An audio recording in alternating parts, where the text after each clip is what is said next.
Vesprada hem de començar perquè anem un poc endarrerits i anem a fer un canvi en el programa per a poder adaptar-nos un poc al temps que tenim. Aquesta sessió, que està dedicada a la història i política del món tòxic, el que pretén és oferir diferents aproximacions des del camp de la història i l'ecologia política fonamentalment, els estudis estiers també, del treballs publicats en les tendències recents al voltant dels tòxics.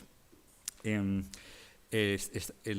a fer un canvi en la presentació. Començarà Lucía Argüelles amb una discussió des del camp de l'ecologia política i en particular el camp dels plaguicides, i després tindrem una sessió de presentació del projecte Tòxics invisibles, una presentació d'un projecte des del camp de la història de la ciència, on tindrem 4 presentacions curtes que ens serviran per a conèixer el tipus de plantejaments que tenim dins d'aquest projecte. És a dir, que la presentació que estava prevista, que jo anava a fer ara, la faré molt curta, però com a introducció a les 4 presentacions següents. A les 6 hem de fer un tall perquè hem de provar la connexió amb Scott Frickel, i a les 6:30 tindrem la presentació de Scott Frickel, que ens parlarà del seu projecte a la Brown University, que ara comentarem. Així que, sense més, hem de començar. Com deia, l'altra perspectiva que volíem mostrar així era la perspectiva de la història de la ciència, d'una nova història de la ciència que s'ha anat configurant al voltant dels estudis dels tòxics, una nova història de la ciència que de vegades s'anomena més política, més social, que ha recuperat algunes de les qüestions que potser havien quedat oblidades durant els anys 80 i 90, en aquesta gran revolució en la historiografia que es va produir en aquests anys, i que particularment per a nosaltres la perspectiva dels tòxics com a productes sociomaterials, com productes materials i polítics al mateix temps, productes que reprodueixen i produeixen desigualtats que estan insertats en relacions de desequilibri de poder epistèmic, econòmic, i que al mateix temps produeixen una violència lenta, ja hem comentat aquesta qüestió, però que està adreçada o dirigida o focalitzada cap a determinats grups. En aquest sentit, la qüestió dels diferents costos i beneficis dels productes tòxics és un dels centres del nostre treball. Altra qüestió és la capacitat dels diferents grups d'experts, grups de víctimes, grups d'activistes, per a visibilitzar aquests problemes, visibilitzar aquests desequilibris, visibilitzar també els problemes que creen les malalties, els danys ambientals creats pels tòxics. Aquesta visibilitat o invisibilitat està condicionada per tota una sèrie de pràctiques de creació de coneixement i també de formes de creació d'ignorància, de desinformació, de pràctiques que creen dubtes respecte de vegades sabers molt consolidats o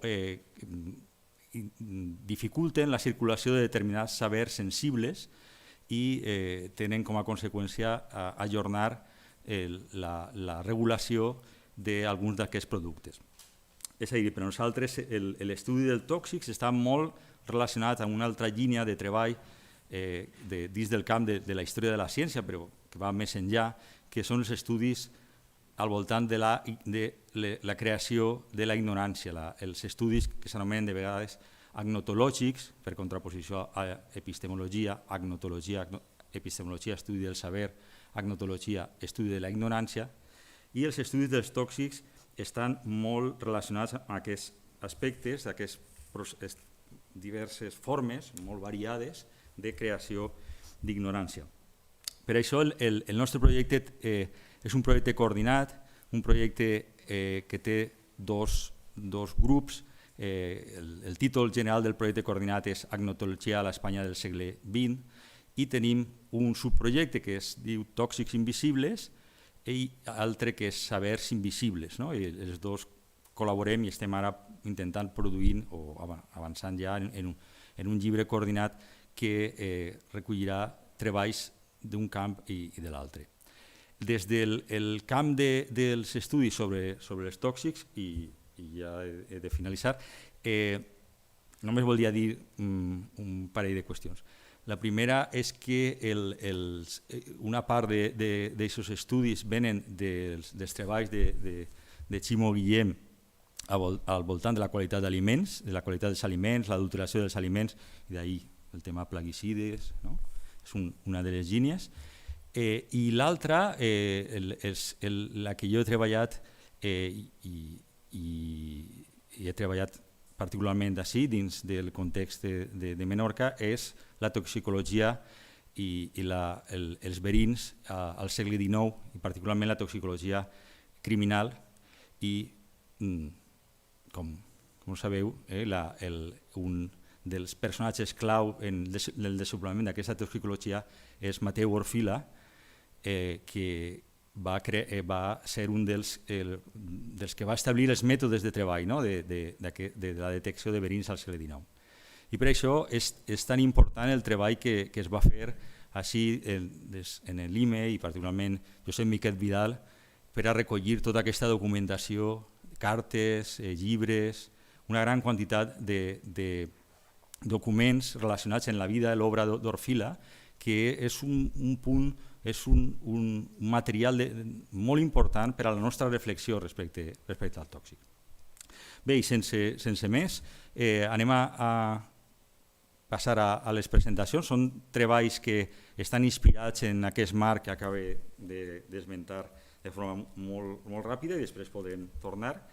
I comencem per Nuria Puig, que ha fet el màster d'Història de la Ciència i Comunicació Científica a València, i el seu treball fi de màster va ser precisament aquest treball dedicat a l'amiant dins de la Unió Naval de Levante. Endavant.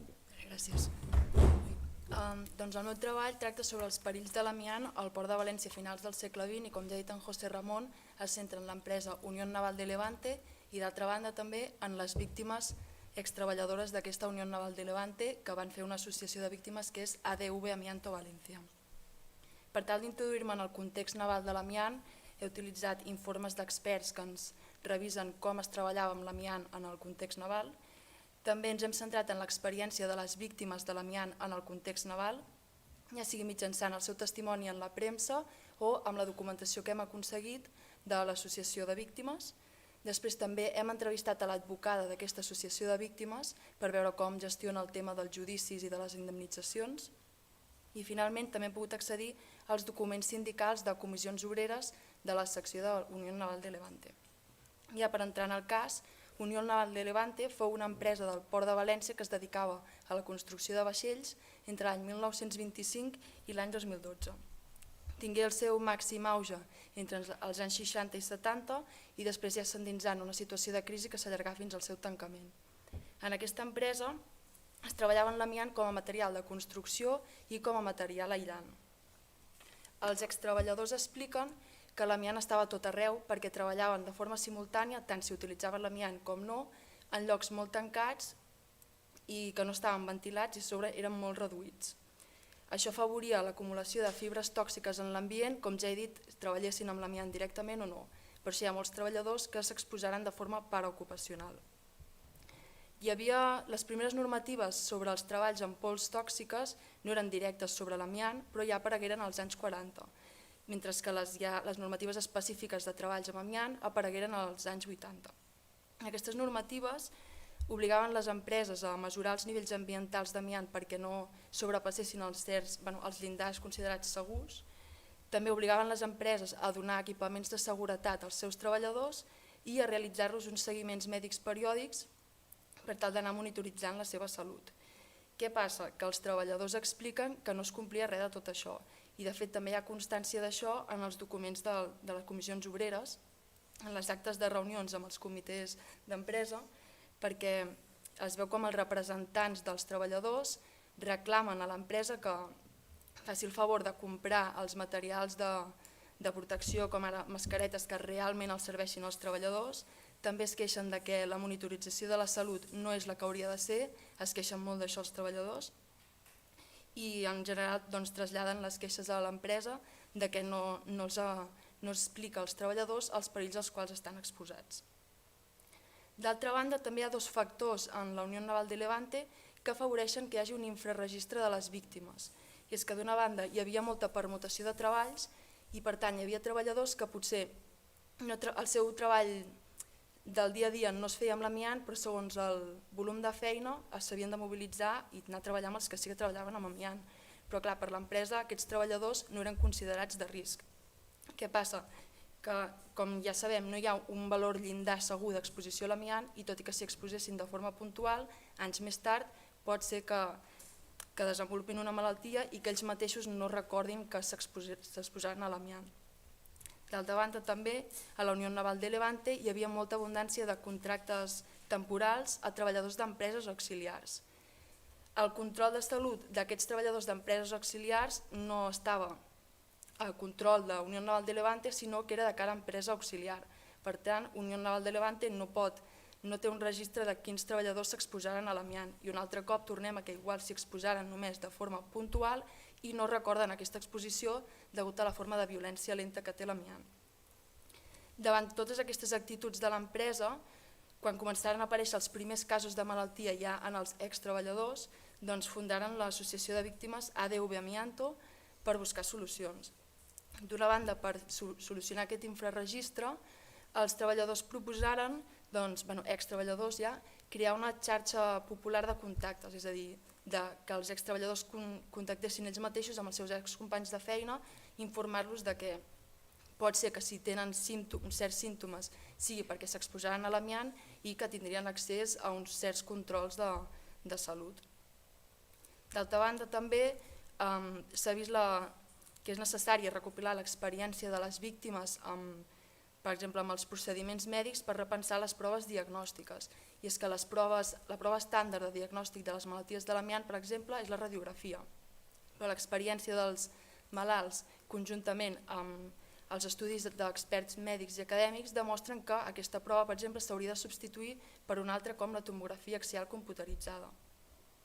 I finalment, la tasca potser més important de l'associació de víctimes és l'acompanyament jurídic d'aquestes víctimes, que és el que fa l'advocada de l'associació. D'una banda els ajuda a aconseguir indemnitzacions per la seguretat social i de l'altra els acompanya en aquests judicis que s'estan produint ara. Cal mencionar que Unión Naval de Levante ja ha sigut condemnada en dues ocasions, l'any 2009 i l'any 2019, just per aquest incompliment de les mesures de seguretat, perquè no mesurava els nivells ambientals d'amiant. En aquests judicis, Unión Naval de Levante desplega estratègies clàssiques d'agnotologia per tal d'evitar assumir la seva responsabilitat. D'una banda, atribueixen les causes de les malalties de l'amiant, per exemple, al tabaquisme, perquè s'ha vist que és un dels hàbits, era un hàbit molt recurrent en els treballadors en aquella època. I d'altra banda també diuen que l'exposició que patiren els treballadors fou insuficient tant en durada com en intensitat per tal que aquests desenvolupessin malalties derivades de l'exposició a l'amiant. Davant aquests arguments, la defensa el que fa és demanar a l'empresa que aporti aquests registres de les mesures ambientals, però què passa? Que o no existeixen o no es conserven, per tant això no es pot demostrar, i també mobilitzen episodis concrets per tal de demostrar que una exposició puntual a l'amiant pot servir perquè anys més tard aparegui una malaltia. I un exemple d'aquest episodi seria el World Trade Cough Syndrome, que és que després de l'atac a les Torres Bessones, els equips de rescat que participaren dels rescats i que estigueren exposats a les pols tòxiques, entre les quals hi havia amiant, l'exposició fou puntual i anys més tard s'ha dit que han desenvolupat malalties degut a això. I ja finalment s'ha vist que l'any passat, el 2022, es va acceptar la creació d'un fons de compensació per a les víctimes, que sembla que seria un alliberament per a les víctimes perquè els judicis són molt llargs i costosos tant anímica com econòmicament i ara s'està a l'espera que s'acabi de confirmar quins serien els beneficiaris, però sembla que seria un gran pas.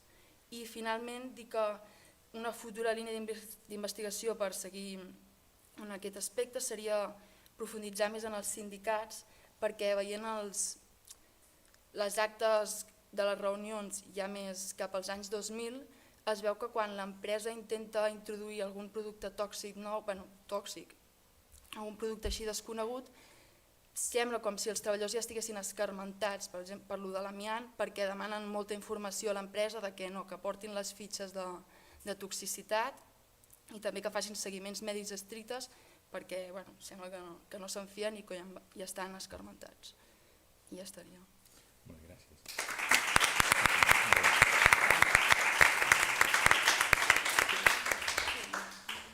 Molt bé, gràcies, Núria. I ara donem la paraula a Silvia Pérez, que és becària FPI del projecte d'investigació que esmentaste i està fent una tesis doctoral al voltant del DDT a España. ¿Dónde has puesto? ¿Este? No. ¿Desde Menorca? No, se llama... es Silvia Escola. ¿O es un PDF? Este, Escola de Primavera... No, autores Lucía. Armiero no. José Ramón. Este, vale.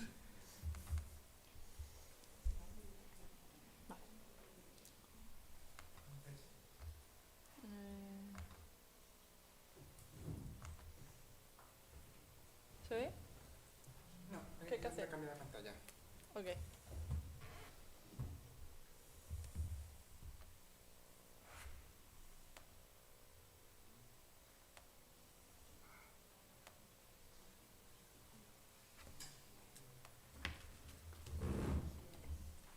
Ah, claro, ya entiendo. Bien. Ahora sí, pero yo aquí no lo veo, ¿no?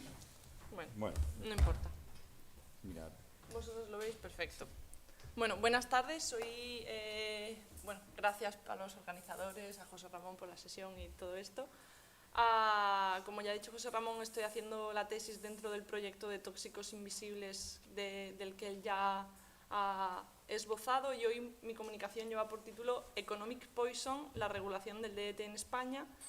Y mi intención es hablar brevemente del trabajo que vengo realizando sobre el análisis de la regulación del DDT en España, que es uno de los objetivos de mi tesis sobre el DDT entre 1939 y 1977. Otros de los objetivos que abarca es la creación de la industria química de pesticidas, el papel de los ingenieros agrícolas como expertos y también la identificación, prevención y tratamiento de los riesgos del DDT para los trabajadores agrícolas, así como producción y usos del DDT en distintos espacios, agricultura, salud pública y el hogar. A ver, aquí. Bueno, perfecto. Por tanto, el protagonista es esta molécula, el DDT, el diclorodifeniltricloroetano, que por sus siglas es conocido como DDT, y es un ejemplo importante de la regulación de los riesgos tóxicos a partir de las diversas normativas que han finalizado con su prohibición desde la década de los años 70. Por tanto, antes de empezar, creo que es interesante contextualizar que no solamente es importante incluir un estudio del análisis de la regulación de los riesgos, sino también de las prácticas de invisibilización de estos riesgos, es decir, de esas ignorancias creadas deliberadamente o de esa ciencia no hecha, y cómo con ello pues, se han producido, por ejemplo, la marginalización de otras formas de control de plagas, etc. Y ahí en la diapositiva lo que veis es como la bibliografía fundamental sobre cuestiones de agnotología y de invisibilización y revisiones historiográficas sobre la historia del DDT. Entonces, esta parte, a los que conozcáis más el tema, os resultará sonada, pero lo he querido hacer un poco por introducir, ya que estamos en un marco muy multidisciplinar, y entonces quiero presentar al protagonista desde su síntesis hasta la prohibición, aunque habría que poner un interrogante, ¿no?, si realmente en esas fechas termina la existencia del DDT en nuestra vida o no.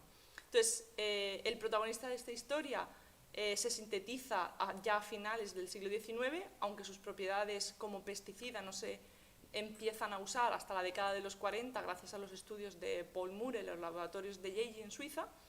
Y el DDT se utilizará por primera vez en campañas militares en Italia contra insectos vectores que producen tifus y malaria, el mosquito anófeles. La Fundación Rockefeller va a promover estas campañas y apoyar la introducción del DDT tanto en salud pública como en agricultura en América Latina y Europa, pero es importante recalcar que el conocimiento sobre los daños en la salud humana ya emergió en las primeras etapas iniciales del uso del DDT.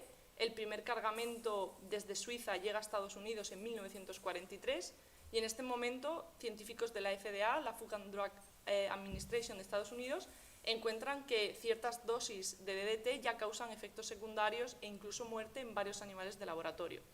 Pero al mismo tiempo había un clima en el que esta situación de la guerra justificaba riesgos, ¿no?, que en una época de paz no se tomaría. Por tanto, este discurso filantrópico, junto con la urgencia por la alimentación y la salud que fija la guerra, pues hace que se ignoren estos primeros estudios toxicológicos que señalaban ya sus efectos nocivos. Su imagen positiva, además, va a fomentar la inclusión en campañas urbanas y en los hogares a mediados del siglo XX, y todo esto acompañado del discurso tecnocrático de la época, basado en el sueño de controlar la naturaleza, no solamente las plagas, sino también las enfermedades por medios de productos químicos. El atractivo del DDT, además, va a atraer o favorecer la adopción de otros plaguicidas sintéticos y, como he comentado, la marginización de otras plagas. Bien, cuando este pesticida llevaba ya como unos 7 años en el mercado, los científicos seguían discrepando de si era dañino o no. ¿Por qué? Porque cuanto más estudios científicos había sobre el tema, mayor era el desacuerdo entre los científicos. El historiador Frederick Davis, del que antes he puesto el libro Bannett, llama a este fenómeno cloud, es decir, la regulación de los tóxicos queda en una especie de estancamiento burocrático a causa de esta nube de incertidumbre científica, y hay un caso muy llamativo, ¿no?, y es que los 3 laboratorios de las 3 instituciones más importantes de Estados Unidos, la FDA que ya he mencionado, la USDA y la CDC, contaban con diferentes marcos científicos que al final lo que llevaban era a la imposibilidad de determinar si realmente este compuesto, el DDT, producía problemas para la salud o no. Al mismo tiempo, durante la década de los 50, el lobby de la industria química va a desarrollar una campaña que más tarde utilizará la industria del tabaco, que lo que presenta son 2 mensajes fundamentales: que los químicos son esenciales y que además son necesarios y seguros. A su vez, la industria química va a establecer relaciones con los periodistas, convenciéndolos, ¿no?, de informar sobre cómo los productos químicos hacen los alimentos seguros, incluso nutritivos, etc. Y finalmente las editoriales de los periódicos publican noticias advirtiendo de, bueno, que si los productos de pesticidas se prohíben, van a desaparecer puestos de trabajo, los alimentos se van a volver escasos y caros, etc. Entonces, esto es lo que se conoce como que los productos como el DDT son conocidos como economic poison, es decir, productos que están diseñados para matar plagas de insectos o enfermedades y que de otra forma pues causarían grandes pérdidas económicas. Los debates que surgieron en torno a este uso indiscriminado de pesticidas tenían principalmente 2 vertientes: la relacionada con la salud, que hemos mencionado, y también la del ámbito económico, que subyacía detrás de los intereses de las empresas agroquímicas que lo vendían y de los agricultores que lo usaban en sus cosechas. Cuando se da la prohibición del DDT en los años 70, va a haber obviamente una recuperación de las tasas de morbilidad de malaria anteriores a su introducción, y esto va a generar un fuerte debate mediado por intereses económicos y sociales y ambientales que tienen lugar en la prensa, y un poco la importancia de estudiar estos temas y las polémicas que se originan después de estas regulaciones, pues yo creo que debe ayudar a establecer o esclarecer para futuros temas, ¿no?, formas de actuación con las que la sociedad cuenta frente a estos temas, y abrir la puerta a la reflexión sobre el servicio de quién o qué realmente se regulan los tóxicos, ya que las pruebas científicas sobre el daño medioambiental que causaba el DDT no se convirtieron en políticas regulatorias hasta que los intereses se alinearon. Y pasando rápidamente a aquí, sí. En mi caso del análisis de la regulación del DDT en España, he considerado a los pesticidas, bueno, al DDT, como un producto sociomaterial, es decir, que tiene tanto dimensiones materiales como políticos sociales. Por ejemplo, su introducción en la agricultura crea nuevas interconexiones entre el capital, la mano de obra, las propias materias primas, las redes de transporte, mercados de alimentos y el conocimiento experto.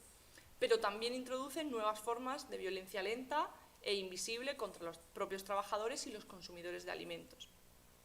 El Estado franquista va a favorecer la creación de pequeñas industrias químicas e industrias farmacéuticas bajo la idea de la autosuficiencia del Estado español, y una de las formas en las que favorece esto es porque la inclusión de productos procedentes de empresas extranjeras en el registro de plaguicidas que aparece ahí, va a exigir mayores requisitos para las empresas extranjeras que para las nacionales, de esta forma promoviendo así la industria nacional.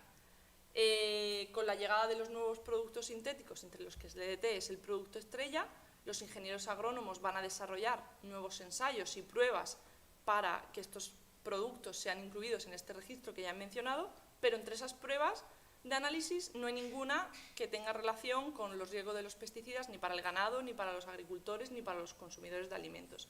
Es decir, las medidas de regulación de introducción en el mercado de los pesticidas no contemplan ninguna medida de seguridad en este aspecto, por lo que esta ignorancia estructural en materia de análisis de la toxicidad va a impulsar que se creen lagunas de conocimiento acerca de los peligros de los usos de estos pesticidas y además cuyo uso iba en aumento en estos años. Estas prácticas son complicadas de abordar y están envueltas en lo que ha mencionado también Lucía, ¿no? Esta mafia de los plaguicidas o este círculo vicioso de los plaguicidas que lo que crea y establece es un sistema ineficiente y costoso y además de contaminante de las plagas.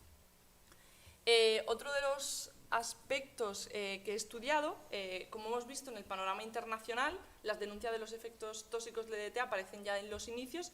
En España el conocimiento sobre los efectos tóxicos también se conoce desde el inicio y las denuncias van a ser un poco silenciadas gracias a una serie de campañas publicitarias bien dirigidas por parte del Estado y promovidas por los ingenieros agrícolas que van a desarrollar una gran cantidad de campañas muy variadas en las que se presenta a los pesticidas como solución única, moderna y eficiente para resolver este problema, tanto de las enfermedades como de las plagas de las cosechas, pero también campañas publicitarias creadas por parte de las empresas químicas que van a comercializar distintos productos a base de DDT y las campañas van pues, desde folletos informativos a cortos cinematográficos, incluso pegadizas canciones que suenan en la radio, ¿no? O sea, realmente el despliegue de medios publicitarios es muy grande. Y luego ya para terminar rápidamente, he hecho como una línea en la que hay unas fechas señaladas en la regulación o prohibición del DDT en España.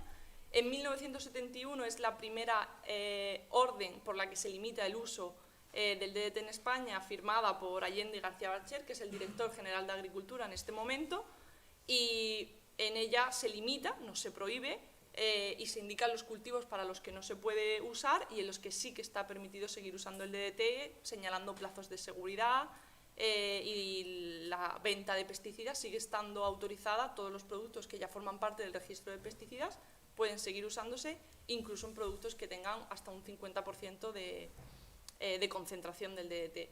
La siguiente fecha importante es la orden de 1975 por la que se prohíbe la libre venta y utilización, pero sí, bajo una autorización, se puede hacer uso para campañas fitosanitarias realizadas por el Servicio de Defensa contra Plagas y las inspecciones fitopatológicas.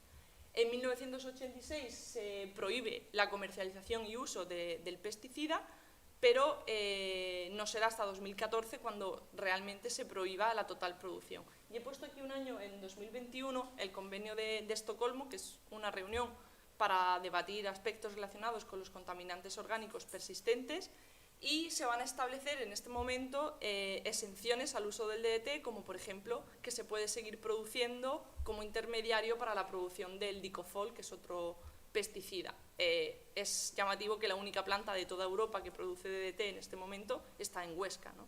Y no cesará su actividad hasta 2006. O sea, por eso cuando hablamos de esta línea historiográfica de que el pesticida DDT se prohíbe en los años 70, es algo que cuando realmente te adentras no queda así. Y un poco a modo de reflexión para terminar, realmente la biografía del DDT, que es un poco lo que estoy trabajando, así como la de otros productos, son historias dramáticas que prometen progreso, pero que realmente lo que suponen es una explotación devastadora, no solo de la tierra, sino de la mano de obra, y yo creo que esto subraya la necesidad de que la historia de la ciencia y la historia del trabajo se junten en el campo de la historia medioambiental, porque es necesario crear estos nexos en el estudio de los tóxicos. Y creo que es irónico que tras el análisis y la prohibición del DDT ha habido realmente una proliferación, ¿no?, de de los usos y los patrones políticos en el uso de sustancias químicas. Y bueno, esto es un poco lo que quería presentar.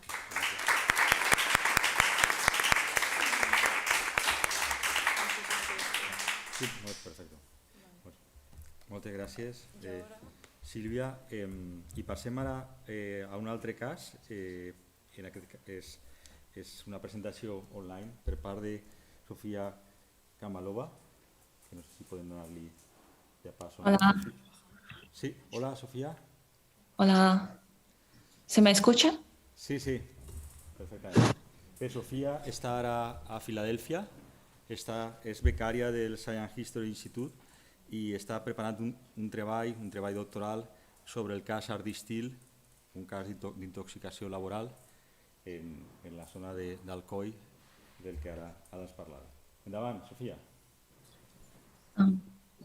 Vale, primero quería agradecer a Chimo Guillem y José Ramón Bertomeu por contar conmigo y dejarme presentar online en esta escuela de primavera.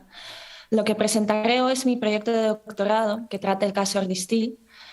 El caso Art Distil incluye 2 brotes del síndrome Art Distil, un nombre que se ha utilizado para denominar un cuadro clínico de enfermedades respiratorias específicas cuyos síntomas incluyen tos, dificultad a la hora de respirar, dolor en el pecho, pérdida del peso y sangrado de la nariz.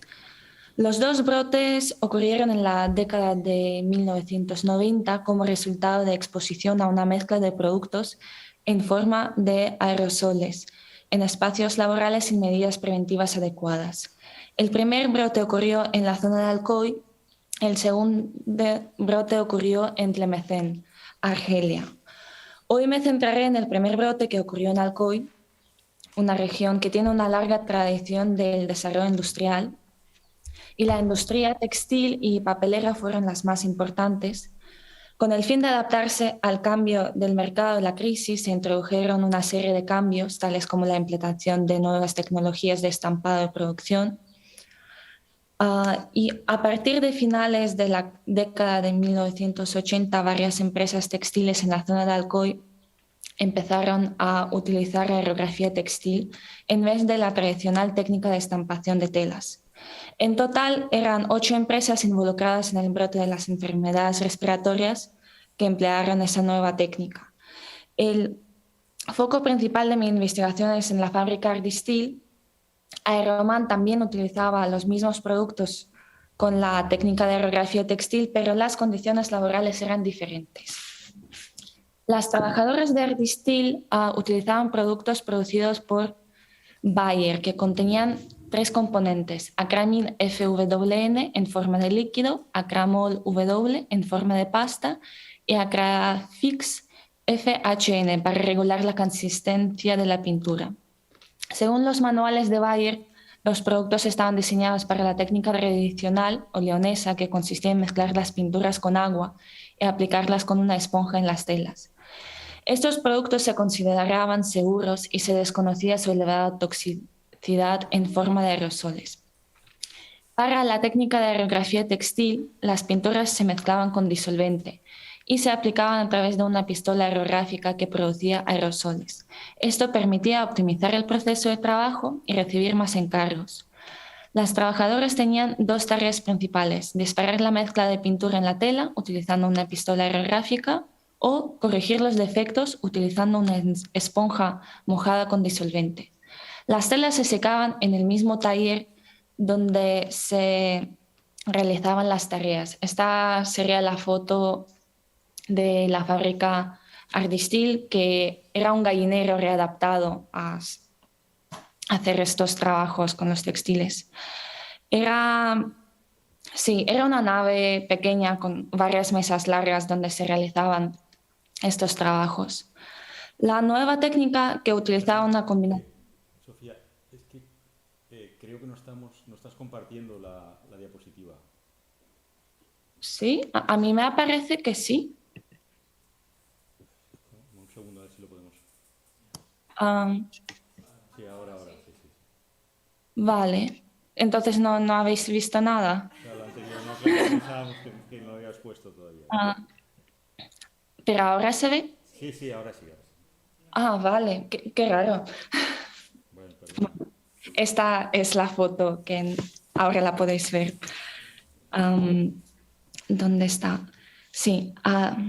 La nueva técnica, que utilizaba una combinación específica de los productos junto con la falta de medidas preventivas y precariedad laboral, resultó en prolongadas exposiciones a tóxicos a través del sistema respiratorio, ya que la empresa implementó la práctica de contratos indefinidos para utilizar mano de obra barata sin ofrecer un puesto de trabajo seguro.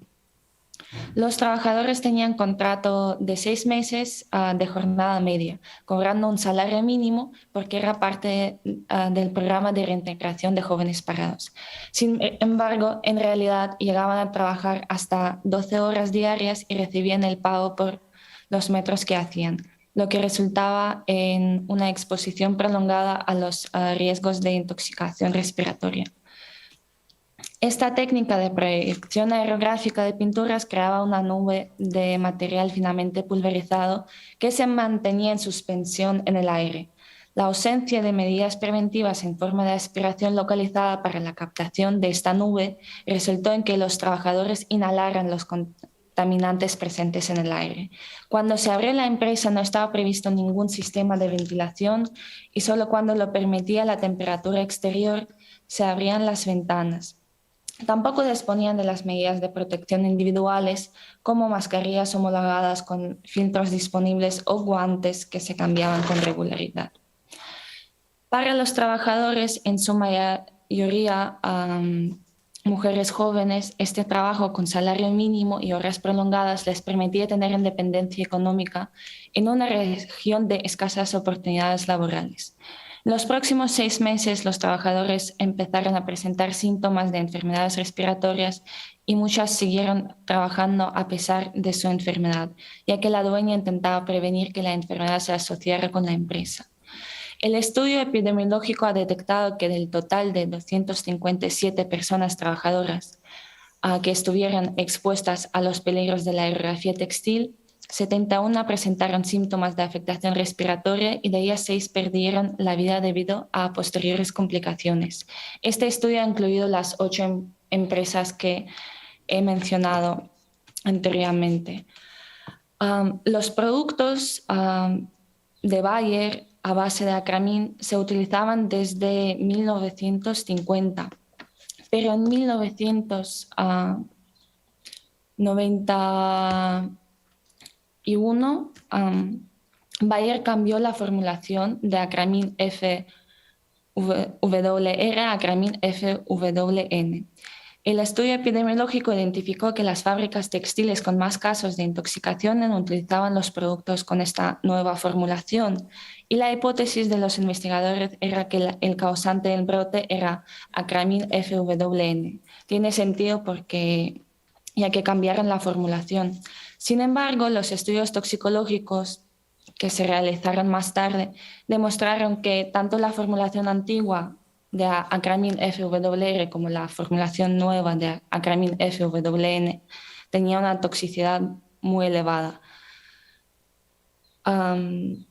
Así que se desconoce la causa exacta, pero los estudios epidemiológicos y toxicológicos se enfatizan en cómo ausencia de medidas preventivas es un factor que ha contribuido a la gravedad de la intoxicación.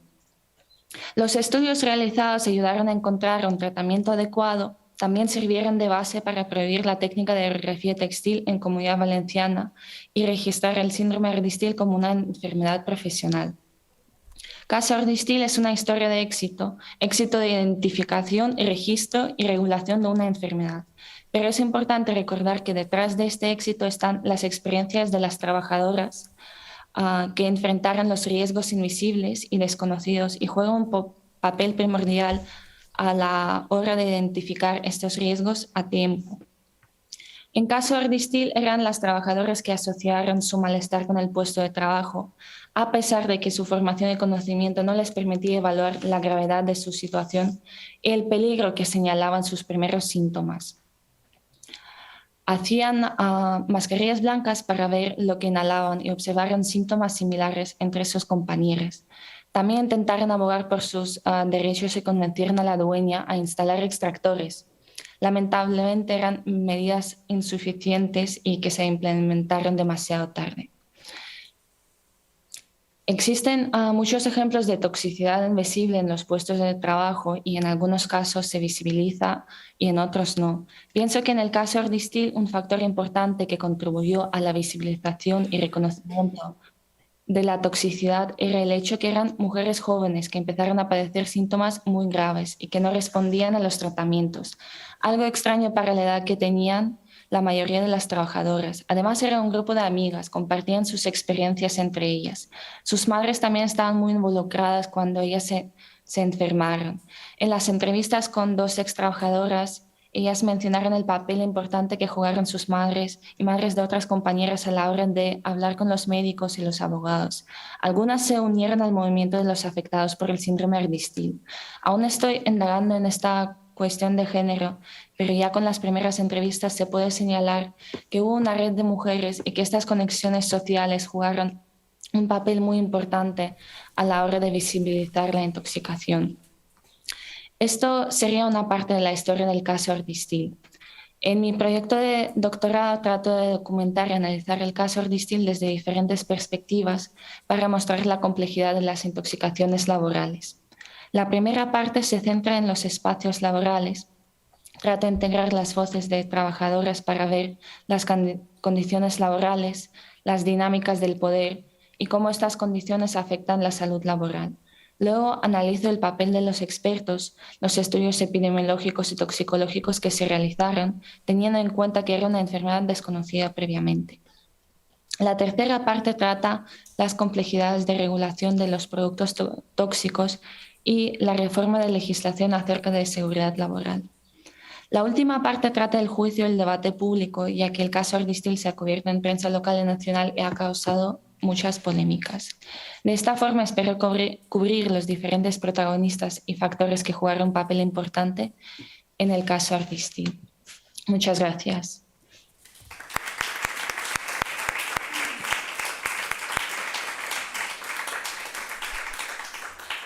Moltes gràcies, Sofia.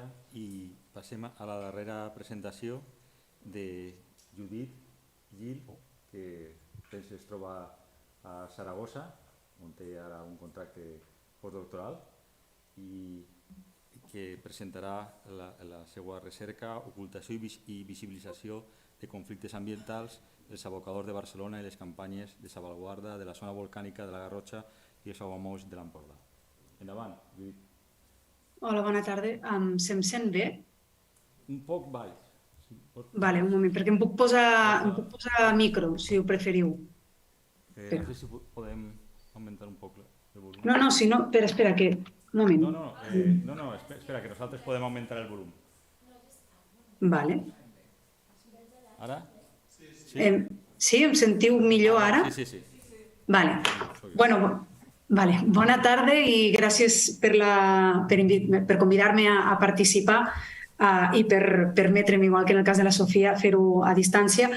En el meu cas parlaré de dues recerques una mica diferents. La part que parlaré de les campanyes de salvaguarda de la zona volcànica de la Garrotxa i dels aiguamolls de l'Empordà són, de fet, part de la meva tesi doctoral, i la part que parlo sobretot parlaré de l'abocador del Garraf, però en tot cas dels abogados de Barcelona, va ser una recerca una mica feta en paral·lel i que pertanyia també a un d'aquests projectes de tòxics invisibles que ha esmentat José Ramón quan ha fet la presentació. Llavors, bàsicament, de fet, tinc una presentació per si algú després vol veure alguna foto, diguem-ne, perquè he fet un parell d'imatges per si de cas, però en principi no he previst projectar-ho si ningú demana. Llavors, bàsicament, la meva idea era contraposar aquestes estratègies d'ocultació, per una banda, i de visibilització, per una altra, de conflictes ambientals. És a dir, he posat no només... Veureu que no només parlo de casos de toxicitat, i de fet en el cas que parlo de toxicitat en realitat no estem parlant de toxicitat cap a les persones a nivell individual, sinó de toxicitat més aviat ambiental, per dir-ho d'alguna manera. Però vaja, en tot cas, La idea és una mica, i amb això enllaço el que ha presentat la Lucía al principi, que una de les característiques principals dels conflictes ambientals o dels conflictes ecològics distributius és aquesta desigualtat que comentava ella. Hi ha una desigualtat tant pel que fa a l'accés a recursos o a serveis ambientals com també en els costos ambientals. Però també aquesta desigualtat té a veure o es veu reflectida, diguem-ne, en els potencials polítics que tenen els diferents actors. No tothom té el mateix poder o la mateixa potencialitat. I en aquest sentit veiem com els grups més poderosos no només acaben obtenint el control sobre determinats recursos o serveis o es deslliuren, entre cometes, de patir aquests costos ambientals, sinó que també poden determinar de quina manera poden determinar la dimensió pública del conflicte. Els grups més poderosos el que procuren fer, com ja han explicat la resta de companyes, és ocultar, evitar que es faci públic aquest conflicte, sigui toxicitat o sigui el que sigui. Mentre que els grups menys poderosos precisament el que volen és que es faci públic, perquè el fet que aquest conflicte sigui públic, sigui visible, permet obtenir suport. Un suport que, si és prou gran, pot capgirar aquest poder inicial de qui són els poderosos i qui són els menys poderosos. I això és el que veurem en la segona part, en la de les estratègies de visibilització. Però començo en primer lloc per explicar breument les estratègies d'ocultació que s'han dut a terme durant gairebé 50 anys per part dels gestors dels abocadors de Barcelona. Quan parlo dels gestors em refereixo a l'entitat que ho ha gestionat. Ajuntament, àrea metropolitana, empresa que penja de l'Ajuntament o de l'àrea metropolitana, no distingeixo massa en aquest sentit, ho fico tot en un mateix sac, perquè si no surten molts protagonistes i la història es fa més enrevessada. La qüestió és que, explicat ràpid, a la dècada dels 60, Barcelona i les ciutats grans afronten un problema molt greu de gestió dels residus i en el cas concret de Barcelona es decideix convertir, tot i que de manera bastant provisional, les antigues pedreres de la muntanya de Montjuïc, que havien tancat pocs anys abans, doncs ho converteixen en abocador de la ciutat durant gairebé una dècada. Es porta cap allí totes les deixalles de la ciutat. A principis dels 70 ja s'està buscant una alternativa que sigui una mica més definitiu i que, tot i que quedi prop de Barcelona, no quedi dins de la ciutat de Barcelona, és a dir, que quedi una mica més lluny, però encara a prop per poder portar la brossa cada dia. I això se li suma que després d'uns forts aiguats, una de les pedreres on hi havia totes les deixalles rebenta el dic de contenció i cau una allau de porqueria cap a un barri de la ciutat de Barcelona i llavors aquí es genera un conflicte encara més evident i es veu més aquesta necessitat de deixar d'utilitzar Montjuïc com a pedrera. El lloc que finalment s'escull és la vall de Joan o Fondo de les Terradelles, que és una vall seca del massís del Garraf. El massís del Garraf queda situat al sud de la ciutat de Barcelona. I aquesta vall pertanyia a dos municipis, el municipi de Begues i el municipi de Gavà. I la idea és utilitzar-ho, en un primer moment diuen que durant 25 anys, com a abocador no només de la ciutat, sinó de l'àrea metropolitana de Barcelona. Finalment, aquests 25 anys s'amplien i l'abocador s'utilitza com a tal des de l'any 1974 fins l'any 2006.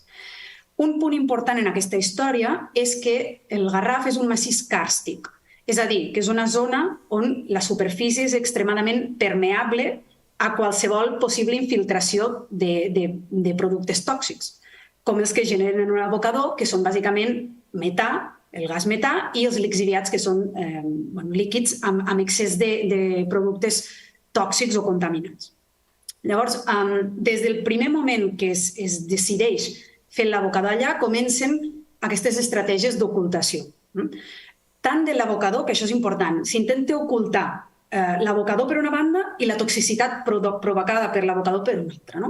Llavors, algunes d'aquestes estratègies són purament retòriques, des de notícies que surten a la premsa en mans de l'alcalde del moment, és a dir, l'alcalde franquista de Barcelona, que asseguren que el Garraf és el millor lloc per un abocador perquè és una zona desèrtica, àrida, erma i que és un lloc fantàstic.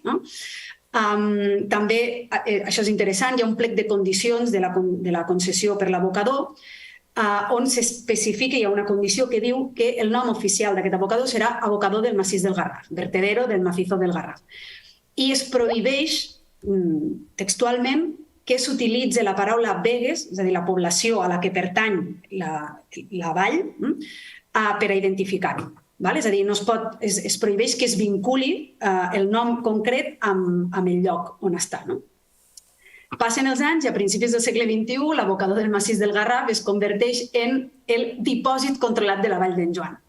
Llavors, aquí veiem un joc de topònims que a mi em sembla molt interessant. Passem de dir Garraf, que és prou general com perquè et costi saber a quin lloc de tot el massís està, i d'aquí passem a parlar de Vall de Joan, que és algo tan concret que tampoc ajuda gens a poder identificar el lloc on està l'abocador.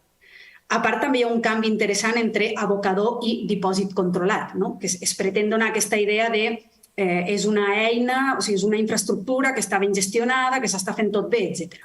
I aquí enllaço amb una altra estratègia que ha estat la negació. La negació dels perills de contaminació i la negació de la contaminació. Se suposa, en un primer moment, va dir l'Ajuntament que no hi havia cap perill de contaminació perquè s'utilitzarien totes les tècniques que hi havia en aquell moment, que eren impermeabilització de lo que era la superfície i trituració de les deixalles, recollida dels lixiviats, etc.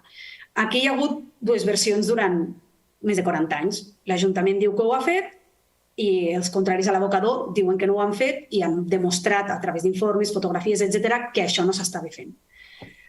Tot i així, l'Ajuntament ha intentat evitar que es poguessin publicar aquests informes, entre altres coses, prohibint que ningú que fos aliè a l'abocador pogués entrar a recollir mostres. Per tant, aquí hi ha hagut una batalla bastant llarga que al final podríem dir que els que van acabar guanyant va ser l'abocador, perquè va estar en funcionament fins al 2006.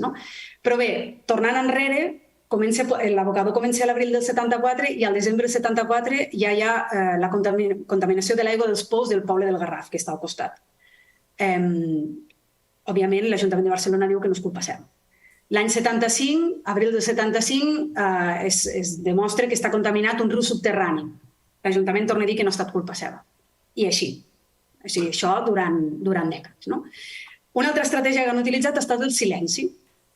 A l'octubre del 79, un grup d'espeleòlegs entren a explorar un avenc i quan entren, el llum que porten fa explotar el metà que s'havia acumulat en un d'aquests avencs. El resultat, mor un adolescent de 16 anys, resulten ferits lleus les altres 3 persones que estaven amb ell. Hi ha una primera declaració bastant ràpida d'un regidor de l'Ajuntament que reconeix que l'accident és degut als gasos de l'abocador, però mai més se'n torna a sentir a parlar. De fet, el metà desapareix del discurs fins que un cop tancat l'abocador i començat el que en diuen procés de restauració, que també, en fi, no és una restauració perquè el que s'ha fet és crear un nou paisatge, tapar els 26 milions de tones de deixalles que hi ha allí, tapar-ho i crear un nou paisatge, però bé, parlem de restauració.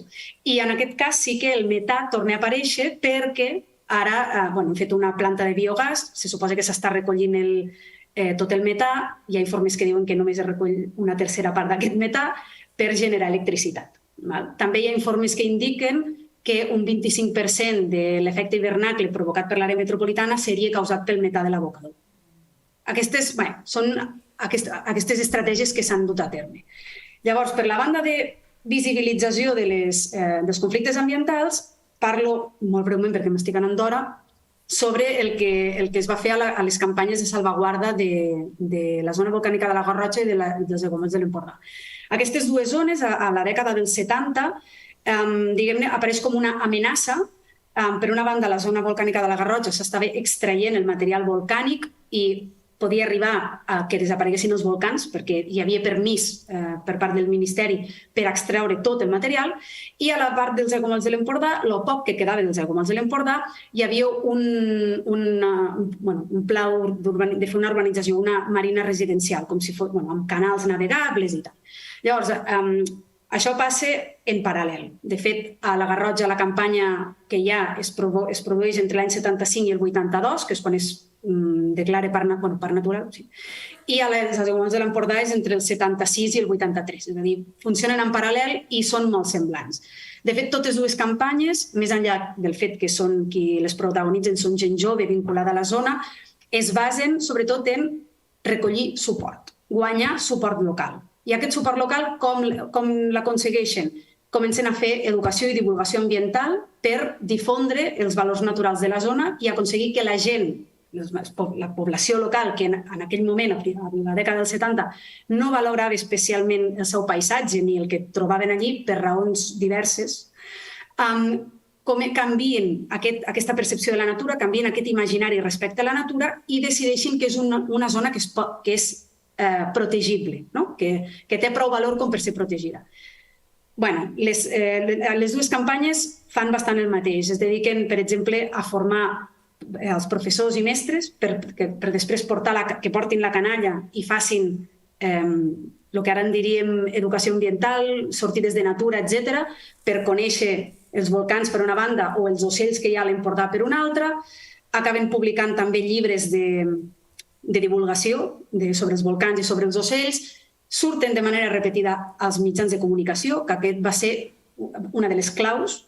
De fet, a la Garrotxa hi ha molta divulgació i comunicació ambiental als setmanaris de la comarca i en el cas dels aiguamolls de l'Empordà va ser un cas bastant sonat perquè es van plantar davant de les màquines per evitar que comencessin les obres. També s'aprofiten molt del context polític, que això és un punt important.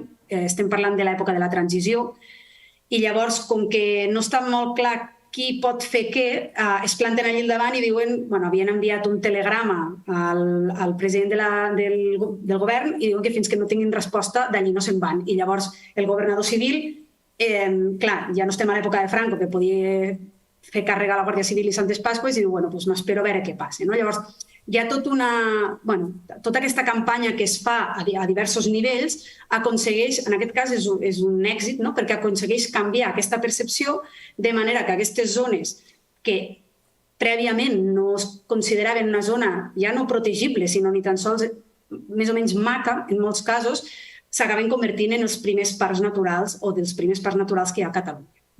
Llavors, aquí acabo ja perquè m'he allargat, però la idea una mica crec que són exemples que, tot i que són molt diferents, es poden portar al present d'aquella manera, però tenint en compte algunes de les característiques d'estratègies que utilitzen o que poden utilitzar uns, estratègies que utilitzen o que poden utilitzar altres. I amb això ja acabo aquí. Moltes gràcies.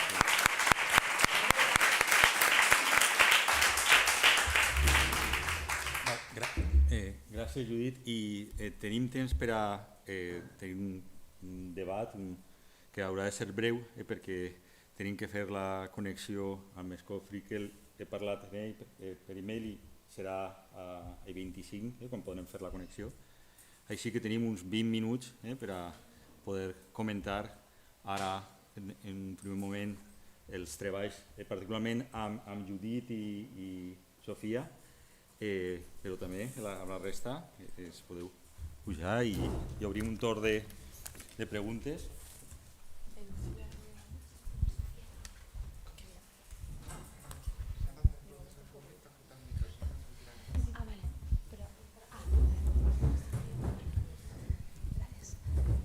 Judit, Sofiya, sentiu?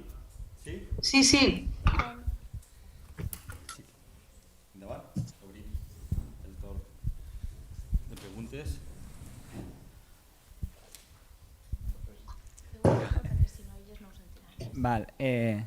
Jo volia fer una pregunta, no sé si s'ha plantejat comparat, perquè aquest aspecte no el coneixia, quan crec que Sofiya ha fet èmfasi en la qüestió de el fet que siguin dones treballadores i la construcció d'aquesta xarxa de resistència que ha dit que estudiarà en més detall per la seva condició de dones i clar, potser el fer alguna cosa així comparat, perquè per exemple també en el cas contrari seria de Unión Naval, que són fonamentalment homes, i com construeixen aquestes resistències, si aquesta condició d'homes o dones realment marca una diferència en les seves formes de resistència, on posen l'èmfasi o no sé. Sofía, si vols començar. A ver, el tema de género de las mujeres es un tema bastante reciente que ha salido pues, en las dos últimas entrevistas. Hice una segunda entrevista a Gemma Martínez, una de las ex trabajadoras, y una entrevista a Carmina Porta, que era también una de las personas, de las primeras trabajadoras que se enfermó y estuvo trabajando en Ardistil bastante tiempo.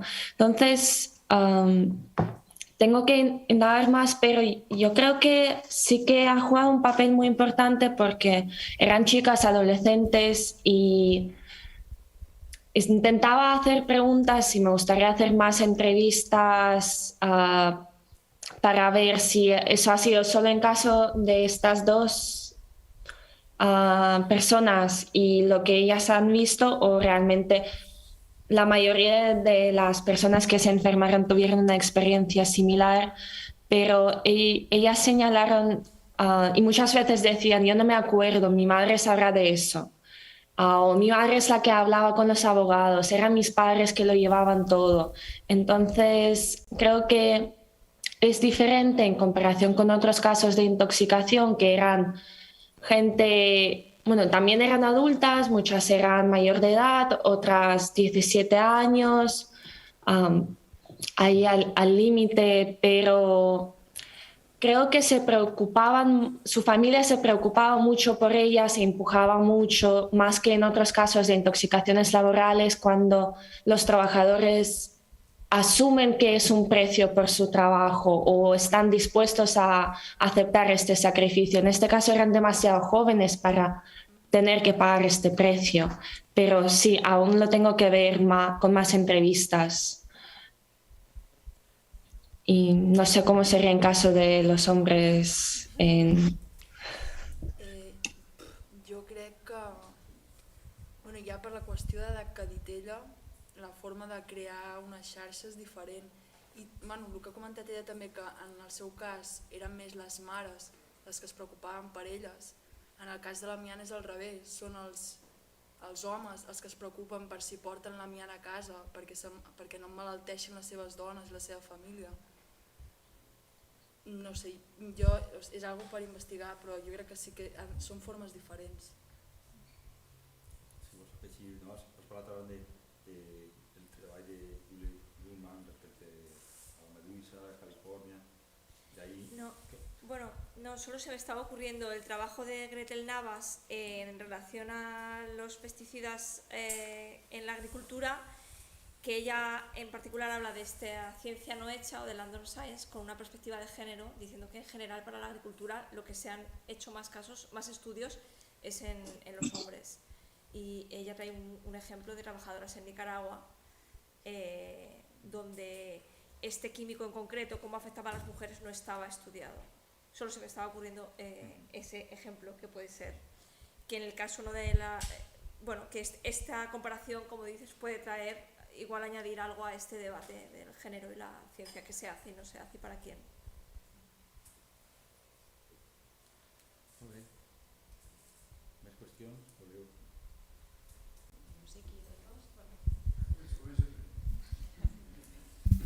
Merci. Sap greu, però la meva serà més concreta sobre la Unió Naval. Volia demanar què el feia especial a aquesta empresa en concret amb el tema de l'amiant, en el sentit de, entenc que la construcció naval va ser una indústria que estava arreu i fins i tot en el Mediterrani, no? Algunes parts més concentrades que altres, però i que l'explosió va ser això, l'època que comentaves, no? els 60s, i era per saber si t'has centrat en aquest cas per alguna raó en concret o és que n'hi havia d'altres i has triat aquest, o és, no sé, hi ha alguna cosa en especial en aquest cas? Bueno, sí que el port de València a nivell comercial és un dels més importants d'Espanya més que res va ser per la localització, perquè al ser València, jo estava fent el màster a València, vam triar aquest cas, però no és que sigui... Per exemple, jo crec que un dels més importants, potser en el cas Naval, seria els estillers... Això, les drassanes de Ferrol, a Galícia, o també el cas a Andalusia. No és perquè... va ser més que res per la localització.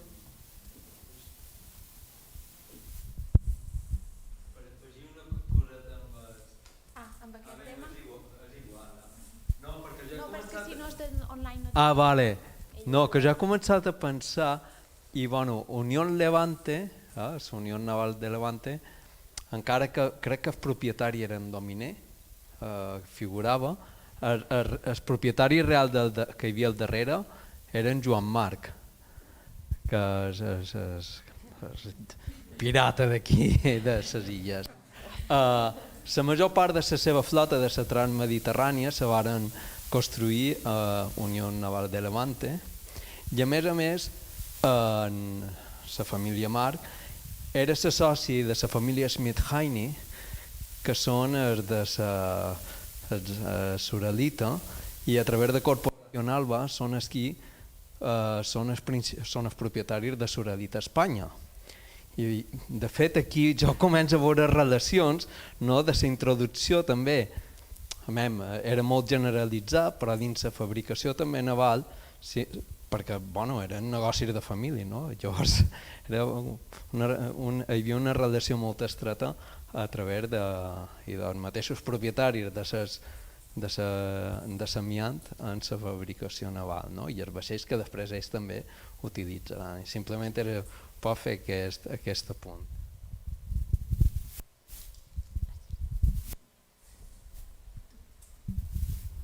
Bé, a mi m'agradaria fer un elogi en primer lloc.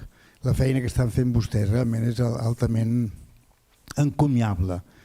La veritat és que a mi m'ha costat una miqueta seguir-les. El fet de moltes vegades de llegir i tal, sé que en deien coses molt interessants, però el fet de dir-ho tan ràpid m'ha costat una miqueta seguir.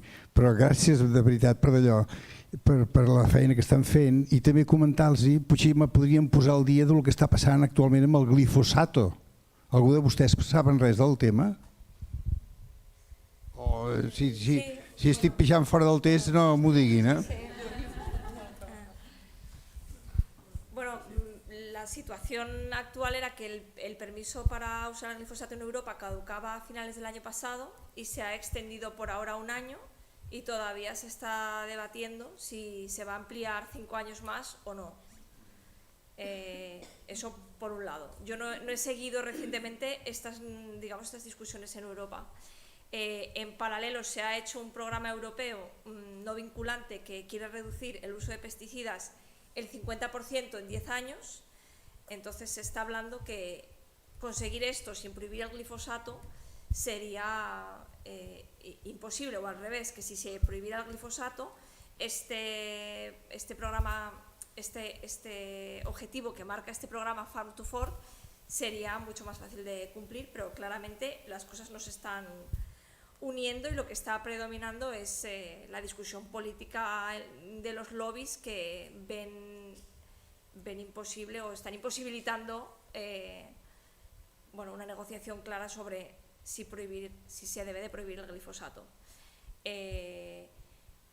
Y bueno, por otro lado, sé que lo que están haciendo las compañías para superar una posible prohibición del glifosato, que por ejemplo en Estados Unidos ya se ha hecho en productos para los jardines privados, que eso ya es de hecho muchísima cantidad de glifosato que se va a dejar de echar, porque los jardines en Estados Unidos es un ecosistema enorme si juntas todos los céspedes que hay en Estados Unidos, y esto ya se ha prohibido, y lo que están haciendo las compañías es buscar nuevos pesticidas.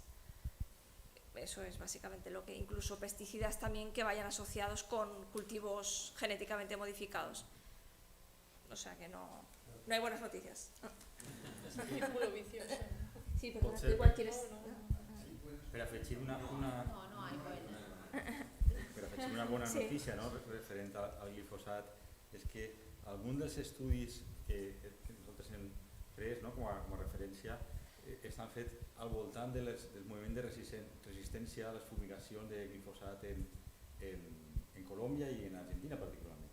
I els treballs de Florencia Arancibia en Argentina han mostrat aquesta capacitat, particularment de grup de dones, per a crear moviments de resistència combinant sabers locals i sabers experts, traient grups d'experts amb capacitat de crear aquestes epidemiologies populars i superant la barrera de l'expertícia, que com ella diu en el seu treball, aconseguint arreplegar suficients dades per a contraatacar la ciència oficial que mai arriba a oferir suficient quantitat per a aquest núvol d'incertesa que pot ser superat precisament per aquesta combinació d'activisme, d'associacions de víctimes, de formes de conèixer alternatives, de formes de lluita també alternatives i combinats de vegades amb experts activistes que poden col·laborar en crear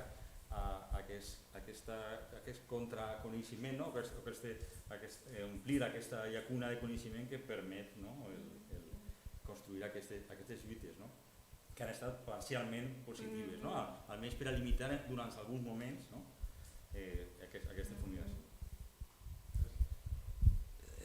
Yes, well, I think I have a question for all of you, or maybe for all of us. So this, for the project, Toxic Invisibles, so those toxic were invisible, right? And there was a struggle to make them visible. And there is an ongoing struggle and so on and so forth. My question is what about the memory of those struggles? So did you find anything like, museums, documentaries, or literature in which those toxic were made visible?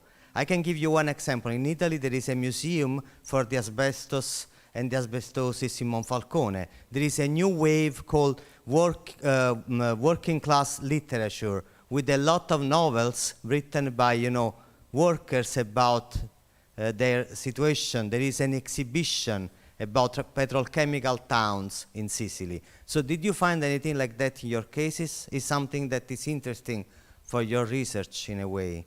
So it's also the memory of, how these toxic were made visible in the past.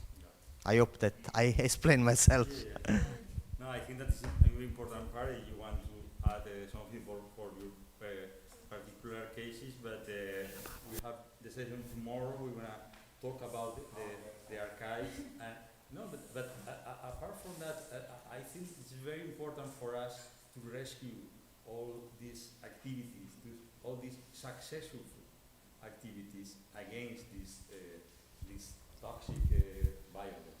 So for us, it's very important to reconstruct the ways these groups manage to organize politically, but also epistemologically, in order to gather all the required information and to transform all this knowledge into practice against this situation. And for that, we need, archive, insurgent archive, but also oral history. In many cases, not in your case, but in the case of Sofiya, she's using oral history, and I think this is the only way to access to this reconstruction of the problem from the point of view of the victims. Can you say something about that, Sofiya? Sofiya now is in a center in the Science History Institute, in which they have this large project about the Toxic Act, which was created in the 70s. So they have a large number of interviews of experts and all people related with the agriculture. Also chemistry that worked in chemical industry related with production of DDT, and also there have a specific part of the permanent exhibition at the Science History Institute where you can see as non-expert public the history of DDT and the role of Rester Carson, Salina Spring, but not much more. You want to add something? Yeah, for that. Okay. So Sofiya, you want to say something about the oral history? Yes, well, at least in my case, I found oral history interviews to be extremely useful. They really discovered so many details that would have been remained unknown, at least to me, from the literature which was published. Also, oral history interviews allowed to access more documents, some of the personal archives. I made an interview with one of the toxicology experts, and he shared his papers. One of the workers, Gemma Martinez Richard, she shared some of the pictures where you could see the textile factory from inside and the clothes that they were wearing. And like she shared her personal contracts and correspondence with the hospital and like the recipes she received for medicines. And this is very valuable information, which I'm still working with those documents. And also she wrote a book. She wrote an autobiography book with this idea of making this story visible, make sure that people still remember what happened to them. She even wanted to make like a memory plaque in the city on the road that led to our distill factory, but she didn't really receive support from the family of the victims. They didn't like the idea so much. But yeah, she personally would like for the city to make, or like for the people affected by distill to make some kind of an effort to commemorate this intoxication in the urban space of the town. Judit, vols afegir alguna qüestió respecte a la memòria dels jesuïtes? Sí, bueno, en el cas de l'abocador, per exemple, hi ha un llibre escrit pel que va ser el primer director del Parc Natural del Garraf, que ha recollit molta memòria ell a nivell d'arxius i de més. És a dir, hi ha moltes fonts primàries que en realitat a les que jo no he tingut accés, però ell, vull dir, no només les esmenta, sinó que les fotografia, etc. No? Però sí que és veritat que és una lluita que tampoc potser no ha transcendit tant. És a dir, han estat molts anys i jo, tampoc molta gent amb qui he parlat i així de l'abocador de Barcelona, sí, dones per fet que hi ha un abocador, però tampoc no és algo que en fossin molt conscients. No?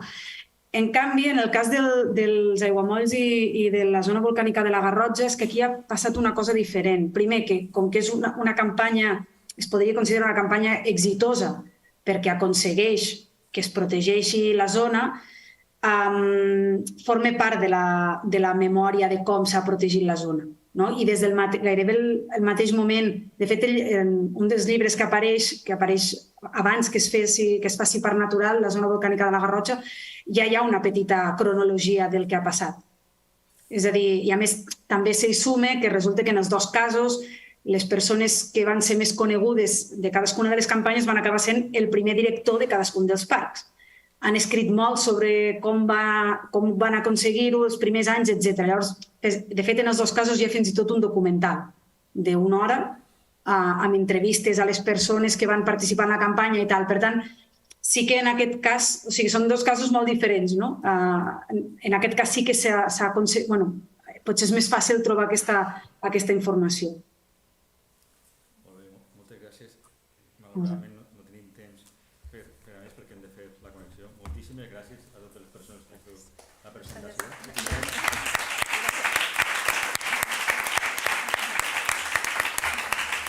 Tenim la possibilitat de reprendre el debat al final de la sessió, després de la sessió d'Escofriquel, i ara podríem deixar uns 15 minuts, però realment 15 minuts, que tornem per a escoltar a Escofriquel la seva presentació. Així tenim uns 10 minuts per a revisar la connexió i d'ací 15 minuts comencem.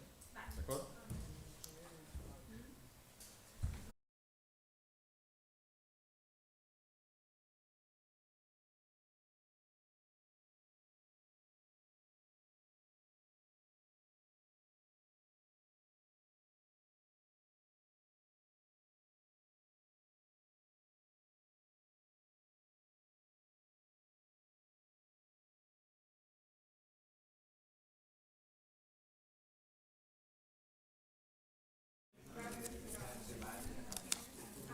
que no tinc la...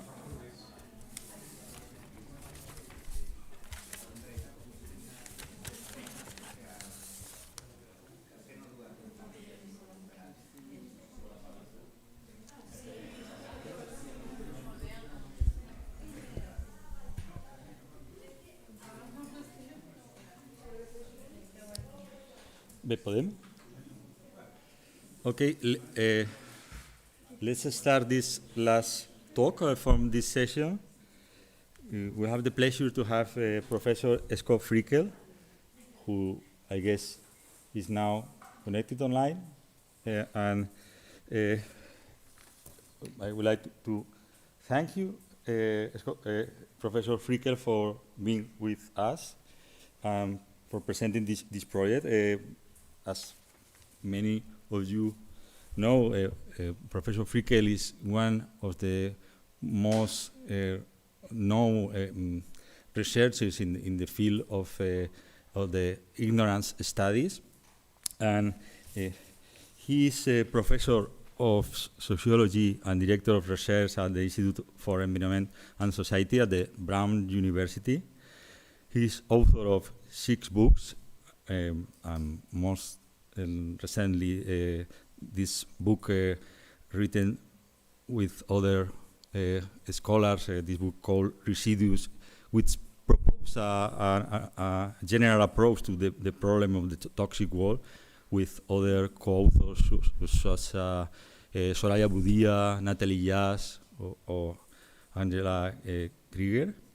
And this talk is based on his previous book with James Elliott, Sights Unseen, Uncovering Hidden Hazards in American Cities. So thank you, Scott, for being with us. I would like also to thank Andrew Kremer, also from Brown University, who helped us for organizing this session. And okay, you have the floor. You have, let's say, around 30-40 minutes for your talk, and then we will have a discussion with the public in this room. Thank you. Okay, thank you very much, Jose, and thank you for the invitation and the opportunity to speak with everybody today. I am very honored to be here and to share some of my work with you. And I want to apologize for not being able to give this talk in Spanish, but you wouldn't want me to try, so I'm gonna stick with English. So as Jose mentioned, the focus of my talk today is the book you see on the slide here. It's published in 2018 with a colleague of mine at Rice University, James R. Elliott. And it's, in some ways, sets the stage for the more recent book that Jose mentioned, Residues, in which myself and 5 other STS environmental studies scholars try to sort of puzzle through and theorize both the ubiquity of chemical residues in our environment and their virtual invisibility. And so the book I'm going to talk about today really provides a very deeply empirical analysis of relic residues in American cities. One of the things that I will hope we can talk about a little bit in the Q&A is how audience members might see these processes that we identify and describe in the United States urban context playing out in Spain and other European countries, cities that have very different histories, economic, cultural, and industrial histories than we have here in the United States. So I don't have a whole lot of time, so let me get through this. And I just want to say that for the sake of time, I think I will kind of move quickly through a handful of sort of more methodological slides, and I can talk about our methods in more detail later if questions come up about that. let's see.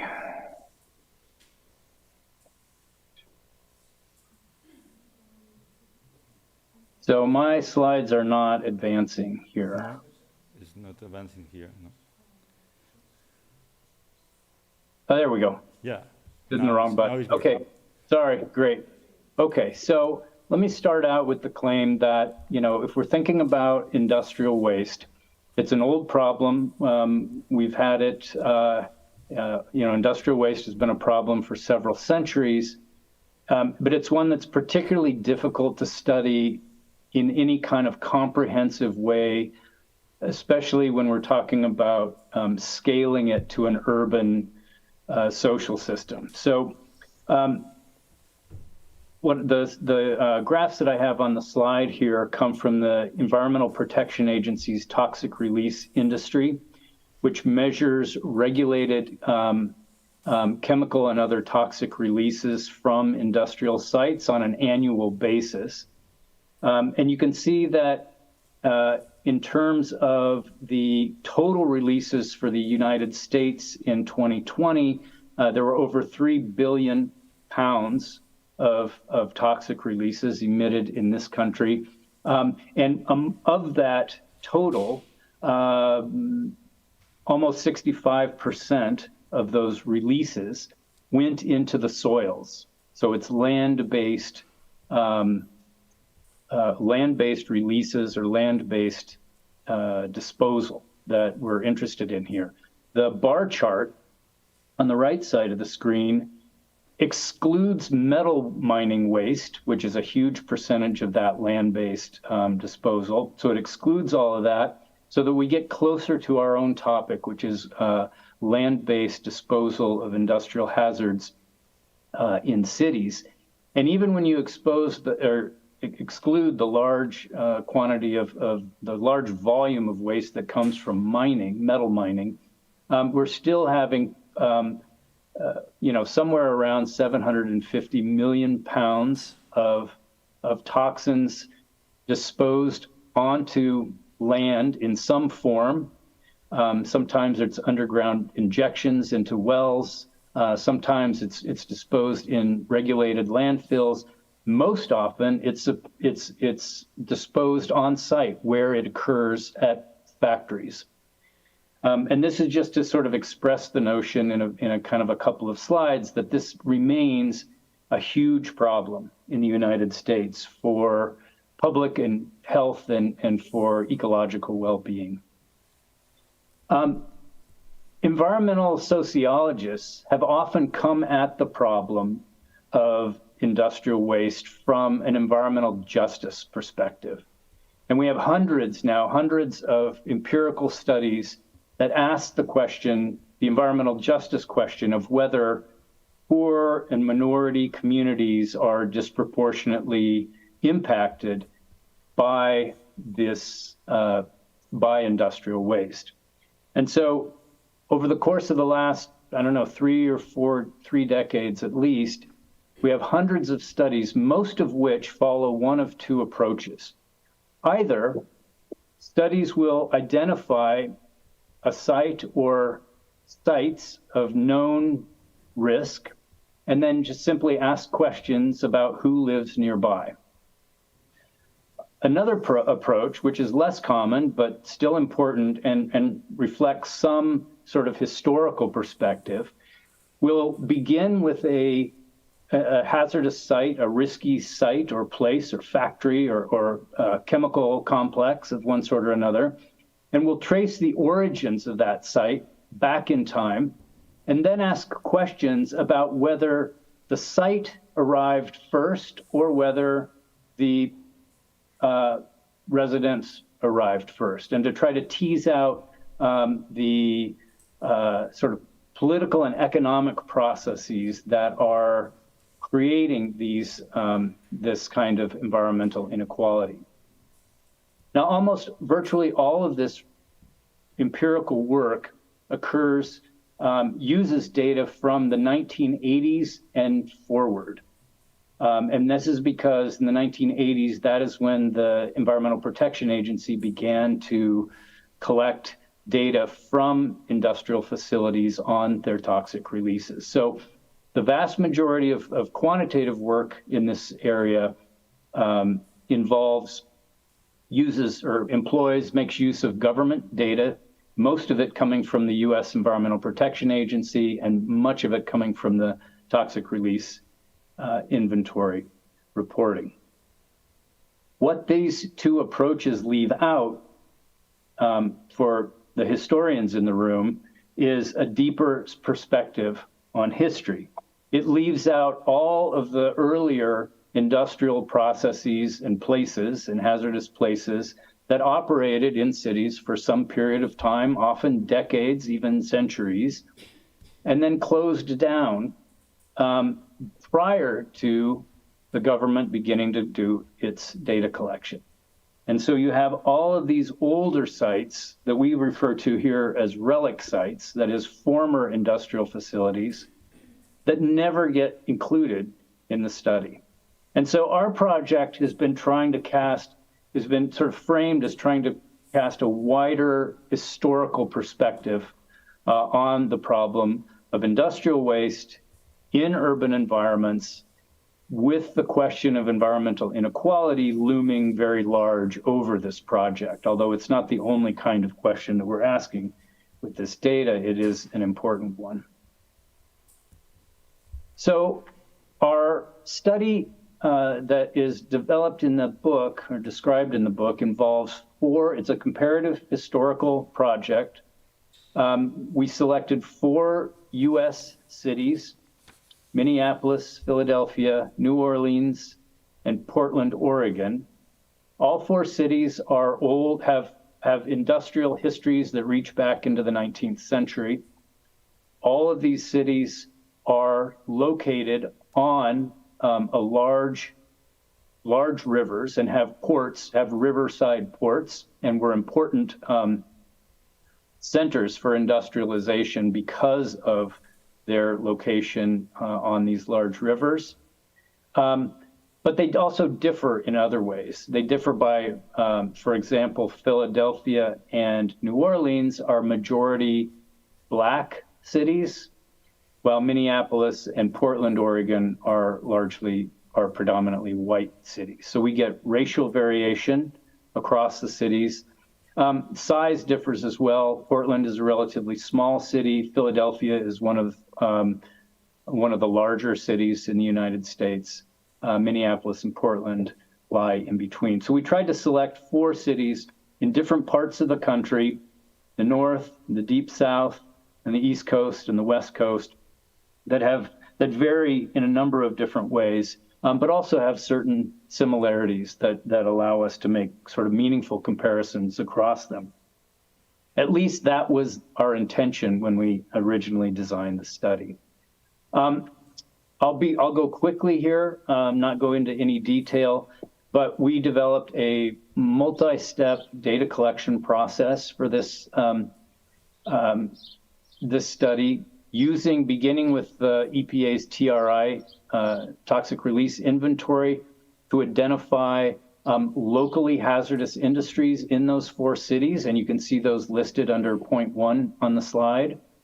Then we got access to historical directories of manufacturing for each city, and these were directories that were published from the early 1950s until relatively recently. And we collected from every other year or so, we collected information from those directories about each of the manufacturing facilities in those 7 industrial categories that you see listed under point 1. That took over 2 years to do, because at the time we were doing this all manually by hand. We then merged that data. We geolocated it so that we could map the addresses of those older manufacturing sites. We merged that data with standardized sociodemographic data from the US Census from 1950 to 2000. And then, as a second sort of major data collection effort, Jim and I traveled to these 4 cities and spent about a week in each one surveying a random sample of former industrial sites to understand what those parcels of land had become in the more contemporary period.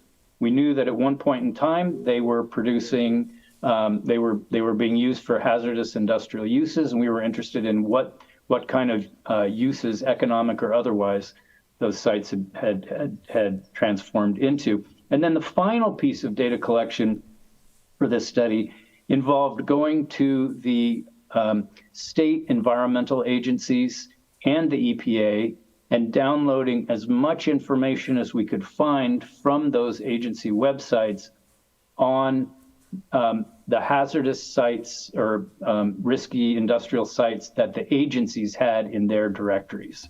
So we wanted to sort of compare the historical record, which we derive from these old manufacturing directories, to the contemporary view of hazards that is being constructed by regulatory agencies in these cities. Quickly to note that all of the industries that we study in this, the 7 industries, are highly toxic. They involve lots of different kinds of chemical compounds. This is a very abbreviated list of 4 of those industries, just to give you a sense of what kind of industrial hazards might be out there, might be left behind by these industrial processes. And then we're also often asked, what is the likelihood that these industrial sites are actually contaminated? And here is where I want to sort of admit that our Achilles heel of this study is that we don't actually have any comprehensive information on the environmental quality of the soil on these parcels. We could look up and except, with the exception of the parcels that regulatory agencies have gone out and tested, we don't have actual testing data to sort of know, to be able to confirm or not that those sites are contaminated. But we often fall back on this 1992 study where the authors tried to predict the likelihood that facilities in these different industrial sectors would be contaminated. As you can see from the findings of their analysis, the kinds of industrial sectors that we are looking at tend to be, are predicted to be very likely predictions that there will be contamination on those sites. So in the absence of actual data, this is what we sort of base our claims and concerns on. So now I want to show you the data and the site data that we've collected. And these are organized, we've organized them in terms of their levels of employment, in part because the toxic release inventory that collects this data that other social scientists have used waives from reporting requirements smaller manufacturing facilities that employ fewer than 10 people full-time per year. So if you're a smaller industrial firm or facility that has a relatively low number of employees, you don't legally have to report your toxic releases. So we have large facilities with over 100 employers, medium-sized facilities, smaller facilities with fewer than 10. And then last, I will show you the relic, or the sort of the accumulation of relic sites. So any given city, and these are all 4 cities combined, so this is an aggregate measure. Across all 4 cities, there's relatively few very large industrial facilities. There's a fair number of medium-sized facilities. So across the span of time, there's roughly, and across 4 cities, we identified in any given year about 1,000 large or medium-sized industrial facilities that would have been operating across this time, during this time period. I think what's interesting to know, well, I'll save that for the next slide. And then this sort of white space that has just arrived on my screen is an indication of the industrial sites that would be targeted by or identified through the regulatory means. That is, large or medium-sized facilities that would have been operating from the early 1980s forward. So everything that closed down prior to the early 1980s may possibly fall outside of the regulatory sort of net that they're casting. Smaller facilities are very numerous. As you can see, it more than doubles the total population of industrial sites in any given year. These are entirely outside of the scope of the EPA data collection efforts, even though there are a lot of them. The other thing I want to point out here that is interesting in this time span that we're studying here is that this period covers the period of deindustrialization in the United States. And so that even as industrialization is hemorrhaging factory jobs across the country, the number of facilities or the number of firms that are operating doesn't actually decline that much. These curves are relatively flat, which has something to do about I guess one thing it tells us is that deindustrialization involved job losses, but not necessarily the closure of industrial facilities per se. And we have some evidence from our study that, in fact, that is what happened, that companies got smaller but didn't necessarily close. These are the relic sites, the sites that have been closed and have accumulated over time.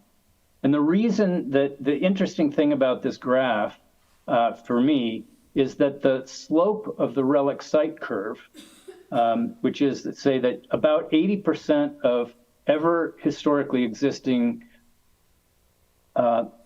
industrial facilities have never been and will not be regulated because they left the population too early or they were too small to be counted, increases at a much higher rate than our other data here is because it tells us that there's not just a temporal process happening here, but there is a spatial process as well. That is, when old industrial facilities close and new industrial facilities come into the market and set up shop and begin to produce whatever they're producing, more often than not, they do so on land that had not previously been occupied by an industrial facility. That is, the space that industrial activities is taking up in each of these cities is accumulating year after year after year. And it's for that reason that you see such a different curve and such a steep rise in the accumulation of relic sites over time. We can look at that accumulation and see it visually in kernel density maps, which we've created for all 4 of these cities. And you can see the darker shaded areas where you have heavy concentrations, historically dense concentrations of industry. Most often those dense areas of industrial activity, historical industrial activity, occur adjacent to the central business district in each of those cities, which makes sense historically, that the banks often located next door or down the street from the industrial parts of town. But the other thing I want the audience to recognize in these maps is the lighter shades of gray as well, which indicates that While there is heavy concentrations of historical industry in certain small parts of each of these cities, the larger characterization that I see from these maps is a sort of continual and near universal spread of or accumulation of industrial land across these urban spaces. So what happens to those old industrial sites? Well, I'm going to present now some of the data that we collected from our site survey field trips that we took. These are photographs of some of those former industrial facilities as they existed in about a decade ago when we were out doing field work for this project.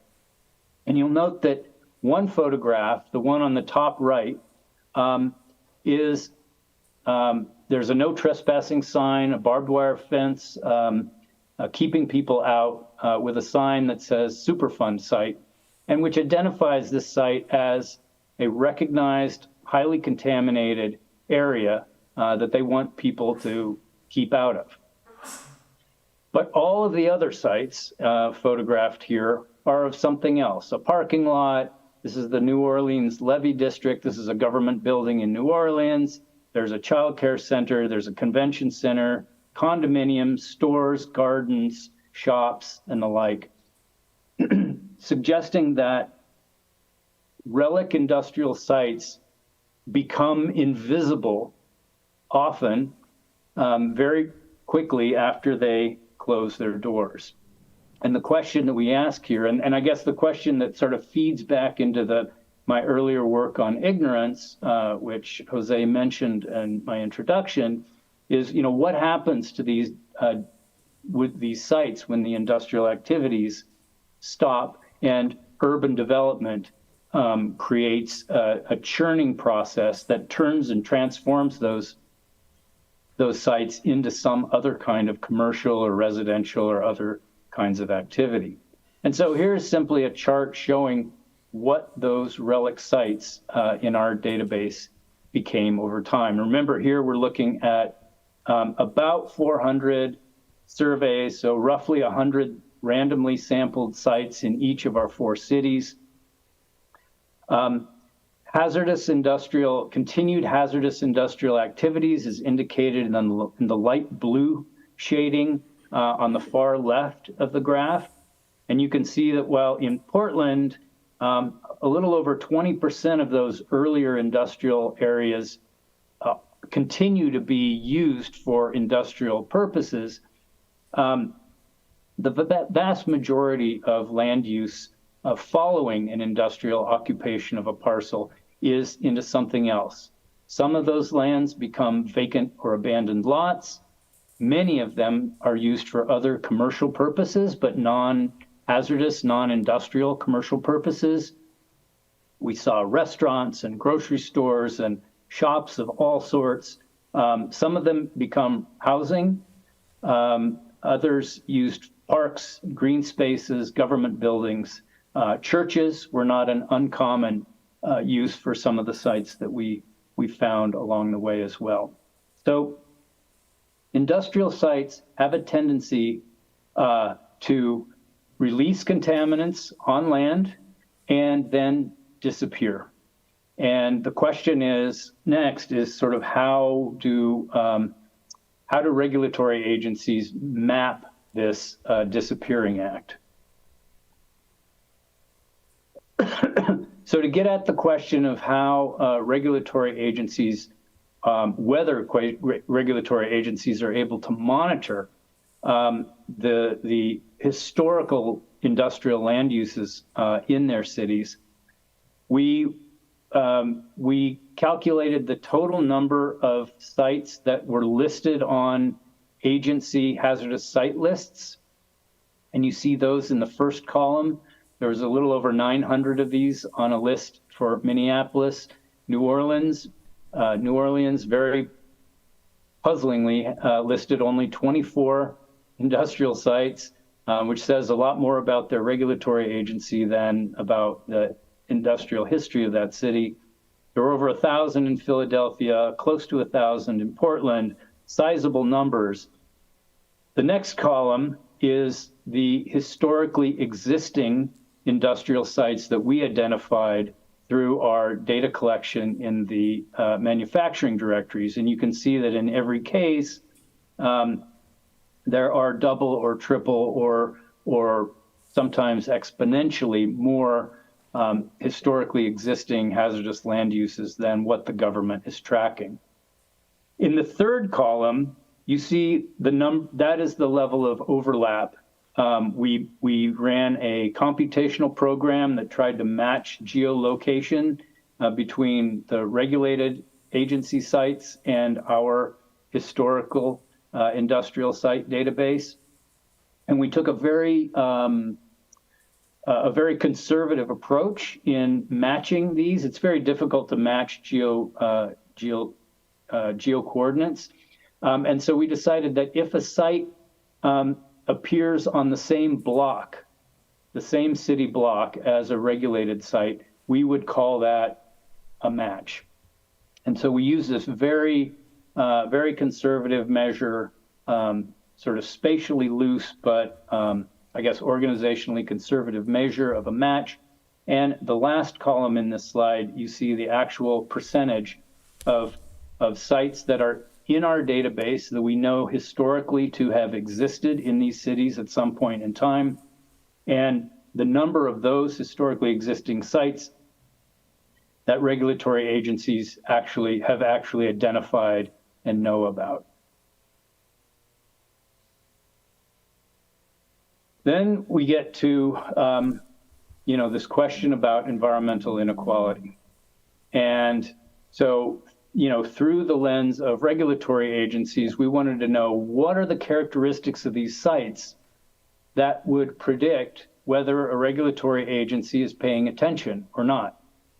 And so we've organized this graph or this table in kind of a non-traditional way to present statistics. But what you see on the top panel are the factors in our regression equation that were reported statistically significant correlations with probability that a regulatory agency would know about these sites. So size of a hazardous facility, and these are presented in descending order. So the most important factor was the size of the facility. That is, large facilities tend to get reported and tend to get investigated by regulatory agencies. Next in line are industrial facilities that have been operating for a very long time. So old, long in operation facilities are also tend to be well known, visible, and regulated. Third in our list is facilities that have closed down relatively recently. So, it's better to close down in 2008 than it is in 1960, for example, if your goal is to be identified by the local regulatory agency. And then chemical and companies operating in the chemical and petroleum sector also had a greater likelihood of being regulated than other hazardous industrial facilities in our other 5 sectors. If you look at the bottom panel of this table, these are the factors that were not statistically significant, and you will note that they are all the kind of social variables that we tend to associate with environmental inequality. So percent white, the racial composition of a neighborhood did not matter. The percent of vacant housing or vacant lots does not matter. The mean age of the housing unit didn't matter. The size of the residential population, mean family income, and whether or not the neighborhood was occupied by owners or renters also were not statistically significant indicators that a regulatory agency would or would not or that a regulatory agency would identify these sites as something to be potentially concerned about. And then we took those three top variables: the size of the firm, its length in operation, that is decades in operation, and the recency of its closure, to try to calculate what is the best case scenario for a regulatory agency to pay attention to this industrial history. And you can see this predicted probability mapped out on this graph. For each of those variables, at the 90th percentile, so the largest firms, the longest operating firms, and the most recently closed firms all have about a 7 to 8% predicted chance of getting identified by local regulatory agencies. And if you combine those three variables, that is, you find firms that are facilities that are the largest, also the oldest, and also the most recent to close, your probability for getting some kind of regulatory attention for that site increases to about 16 or 17%. In other words, the vast majority of these sites that have historically operated in 4 cities over the last 60 or 70 years are very likely to not get any attention from the regulatory agencies in those cities or states. That's the big message, or that's one of the big messages of the book. And what I wanted to do with, if I can take just a couple of more minutes, I would like to provide an update. We've been continuing to work on this project since publishing the book.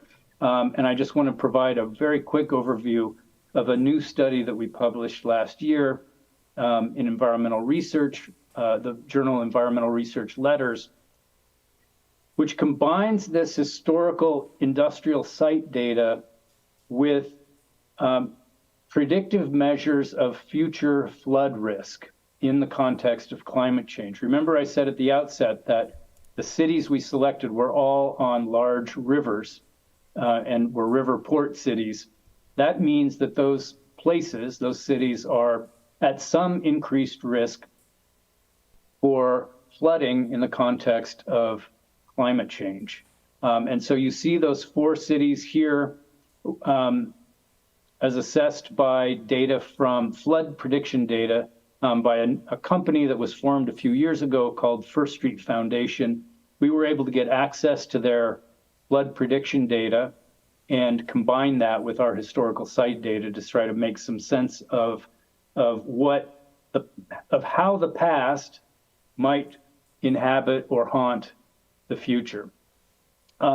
You'll note in this screen that we've also, in the intervening years, added industrial site data to 2 new cities: Providence, Rhode Island, where Brown University is located and I am living, and Houston, Texas, where Rice University is located and where my colleague Jim Elliott is currently living. So we're now looking at 6 cities, and the sort of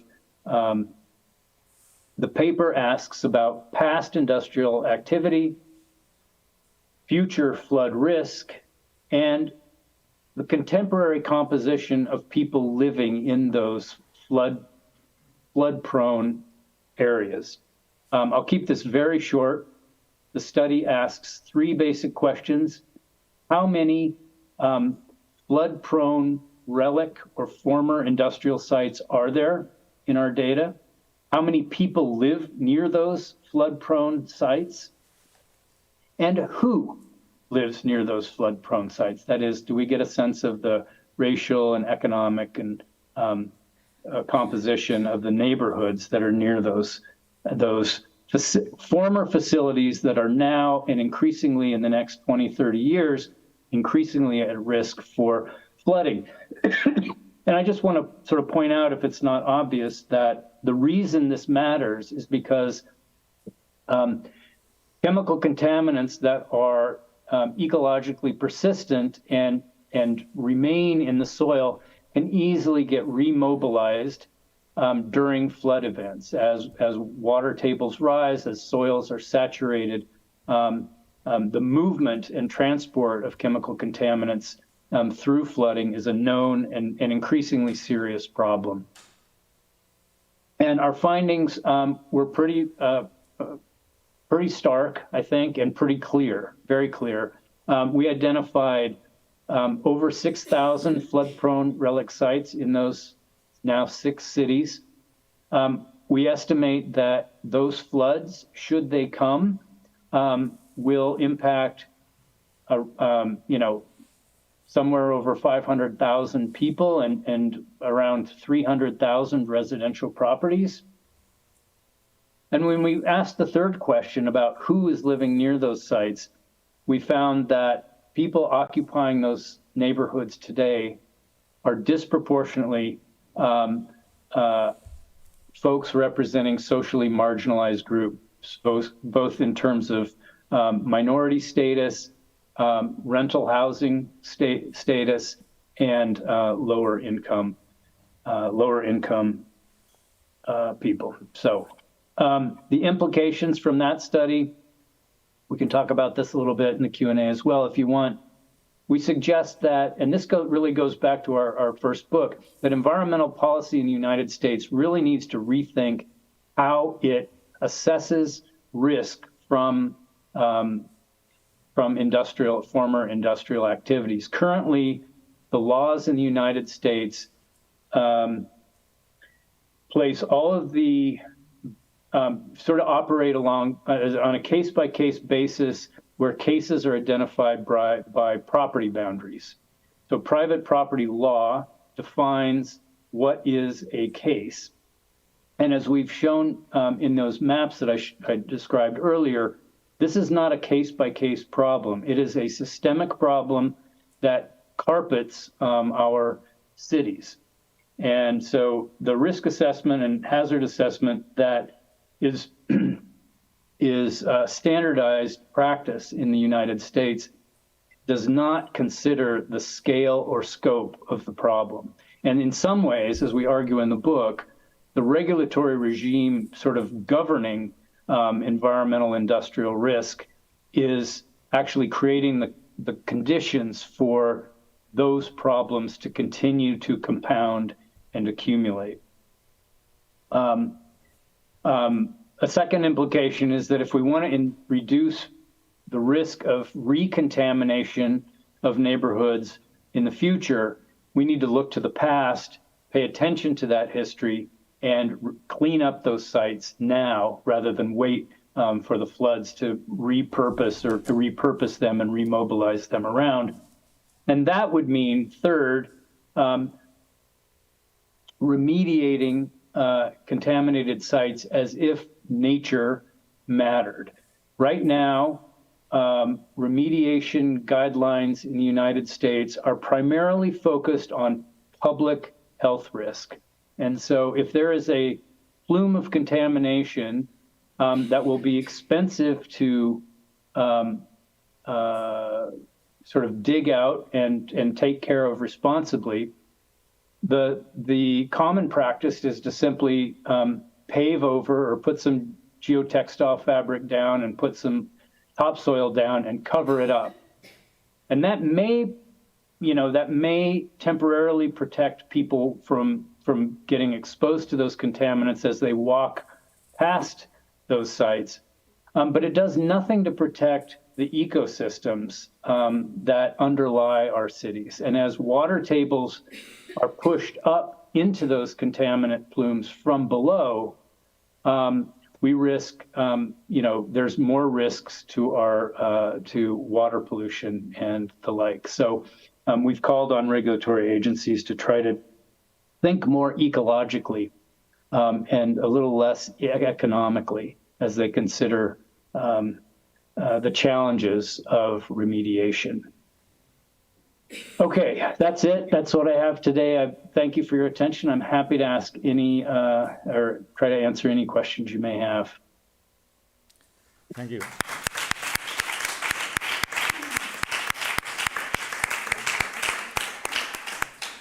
Thank you very much, Scott, for this very interesting talk. And now it's time for question. Raise your hands, and I think we can ask the question from the room. Is it possible? We need the microphone.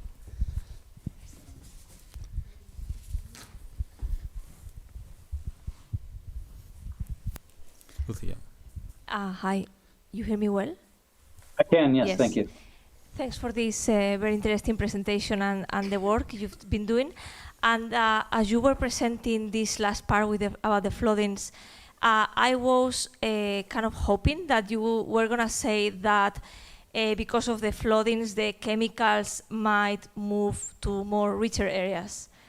And I was hoping that because maybe that would obviously would surprise more and would have more impact. And then my question was, how are you predicting how the chemicals are going to move, and how do you know that it's not the case that the chemicals can move to more richer areas of the cities? Well, so thank you for the question. There's really several questions in there. So, to answer the questions that you've posed, we would need to bring on an engineer and somebody who understands hydrology and chemical transport. So, these processes are very complex, and as we, what happens to re-exposure? I mean, the potential is there, but we can't say any more than that based on the work that we've done so far. Your question about, or the sort of the implication that remobilizing contaminants to wealthier areas is an interesting one, and whether that would sort of trigger a more sort of purposeful response on the part of policymakers is an interesting one. I mean, I've been asked in other talks about whether or not, now that this study shows that industrial contaminants are spread throughout cities, not just in poor neighborhoods, if that means, government agencies will start to pay more attention to this problem. I will say that in Rhode Island, I am working very closely with the Department of Environmental Management and the Department of Health, who are both of those agencies are very interested in our data, and we've collaborated on several papers to think about water testing, water quality testing, and the implications of these sites for parks and green space. I guess the one thing I wanted to, so I don't have real answers for you, but I will say that something that is, in the United States right now, there is a lot of money going into, what some people have called green gentrification, right? Creating parks or rain catchments or sort of greenways, green spaces as part of urban renovation efforts. Often it is involved in a form of gentrification, which brings along with it increased rents, increased property prices, and the displacement of lower income folks from those areas. And the idea that putting in green infrastructure is good for cities, it's showing to be good for housing markets and for the prices of housing markets. But one of the things we've seen in the city of Houston during the flooding that has happened there in numerous hurricanes is that the green infrastructure that has been put in place to sort of protect people from and property from flood risk there, those green spaces can often get contaminated during the floods. And so all of this is to say that urban ecosystems are very ecologically dynamic kinds of ecosystems. And I think one of the major problems with our policy apparatus in this country, and perhaps in yours as well, is that it simply doesn't take the ecosystem into account very often, such that a decision, a policy decision made in 1 year and one point in time will remain on the books for years or decades, as if the city is not constantly changing, and the ecological conditions of cities are not constantly changing. And we really suffer the cities suffer over the long term. Cities suffer and residents suffer from that short-sighted and unecological perspective that they often bring to these questions. Thank you. More questions? Thank you. Well, thanks for your presentation. I was just wanted to raise a question about the methodology of your research, yeah? Especially concerning these relic industries that you show in the graph and this sort of long-standing contamination. To what extent don't you think that we need a more qualitative, maybe even a specific case study for any one of these industries in order to be sure that we know enough about all the pollution details or all the contamination in the soil? To what extent? Of course, this would be a much larger project, maybe for another generation of historians. But it's a question about the qualitative, quantitative methodology that you are using. If you could say something else about that, thank you. Yeah, thank you for that question. That's great. So I am working here. So a lot of my research and data collection in the past 8 years has been here in Providence. And we've collected much more historical data than what I showed you today. We have industrial site data dating from the 1950s, not for 7 industrial sectors, but for all industrial sectors, because we've worked with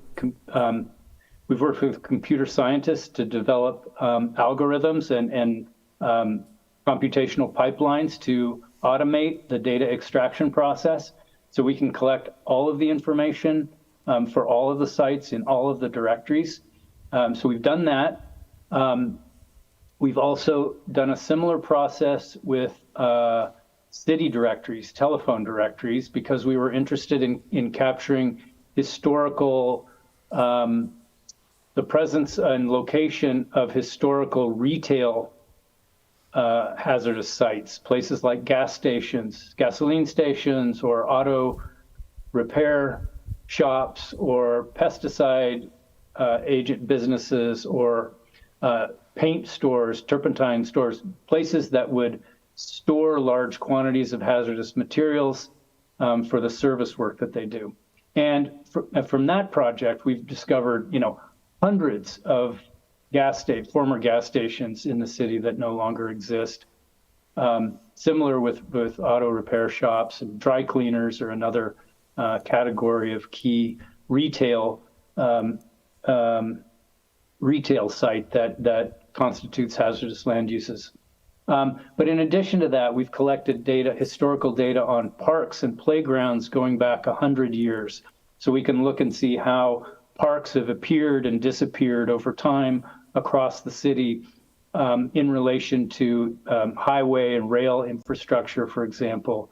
We've also mapped schools across that same, century-long period. So the bigger project that I'm involved here is identifying sort of a comprehensive historical attempt to geolocate sites of industrial hazard and sites of industrial vulnerability. So green spaces and schools primarily, and to look at how neighborhoods change in relation to the changing sort of dynamics of land use in this one American city.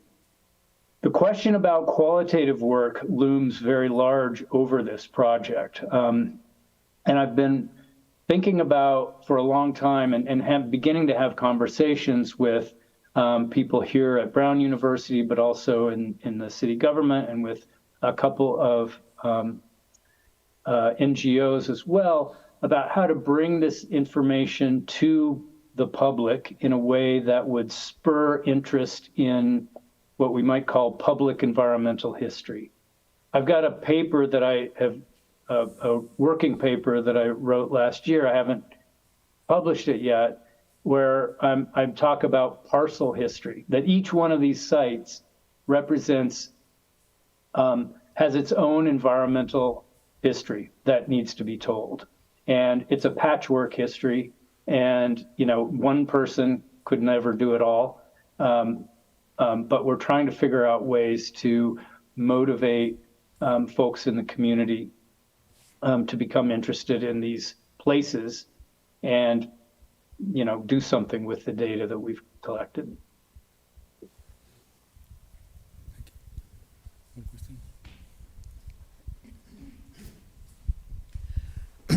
I think that one of the first things you said is that the Superfund legislation, not the Comprehensive Environmental Liability Act, which is so famous also outside the States, doesn't work at all, isn't it? That they were not able to identify the sites that should have been remedied.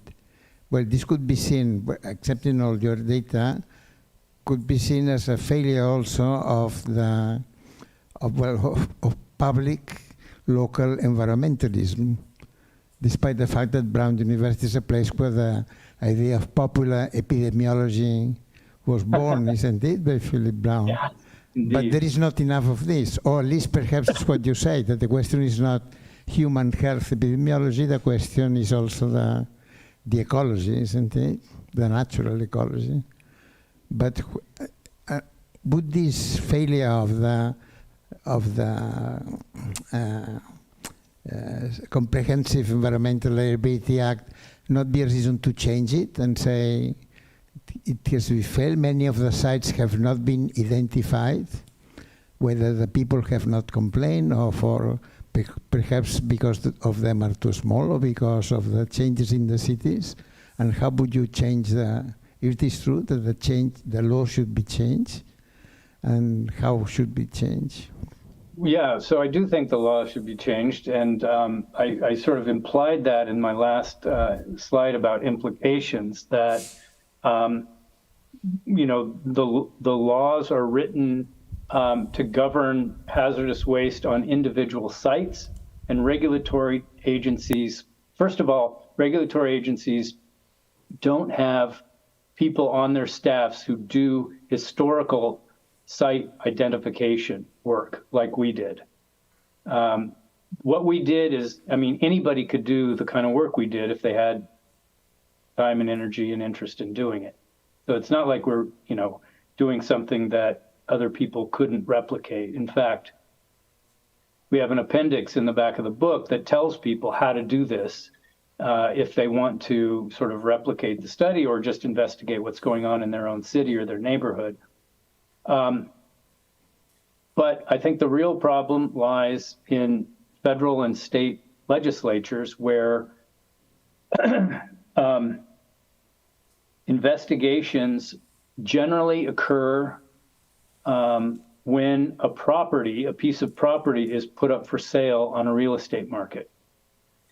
So when that occurs, and when there is suspicion, either because of the history of the neighborhood or because of what's visible on the site, that there is an industrial history to that site, the lawyers and banks that are involved in the real estate transaction will trigger a site investigation. And that is primarily when the regulatory agency kicks into gear and begins to do some what is called a phase 1 or phase 2 site investigation to see whether there is any contamination on the site and take appropriate measures if there is. What that means, there are built-in inequalities to that process, right? First is that what matters, as I said before, is the parcel. So where the boundaries of the parcel are sacrosanct, and if pollution moves off of those sites, it's much more difficult to get that remediated. But in addition, I lost my train of thought. it's the dynamics of the real estate market that is driving this, right? So in areas or in neighborhoods where there is active real estate transaction, where markets are hot and properties are exchanging hands regularly, those are the places, those are the neighborhoods that are going to attract investigative resources and attention. In poorer parts of town where real estate markets are slow or sluggish, there will be less attention paid to those neighborhoods simply because the property isn't moving as quickly. So, you know, there's all sorts of ways that we could sort of rethink how we understand and govern and, you know, when necessary, remediate contaminated sites.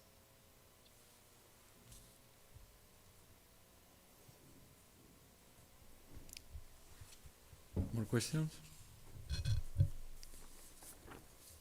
Well, if not, I would like you to say, connect this study with your collective book on residues.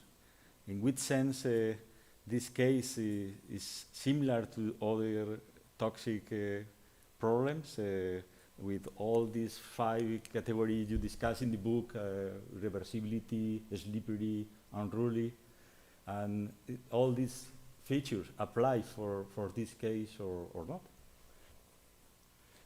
Right. So I think the residues book, you know, lays out, for those of you who haven't seen it, it lays out a sort of conceptual framework for thinking about and studying, you know, environmental or chemical residues. And we argue in the book that there are at least 5 sort of social or socio-material characteristics. And then we go through those and talk about how chemicals move around, how they always come back to sort of haunt us, and how they change over time, you know, as when a chemical is exposed to sunlight or to air, it can degrade, but it can degrade from a non-toxic substance into a toxic substance, or from a toxic substance into a non-toxic substance. And we just don't have good sort of theoretical concepts for making sense of the simultaneous ubiquity of these things in our world and their general invisibility.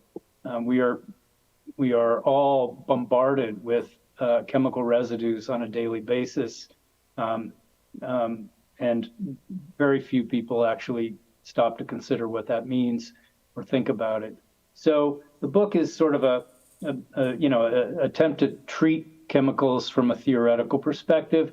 The book I spoke about today is a very different kind of project. It's deeply empirical.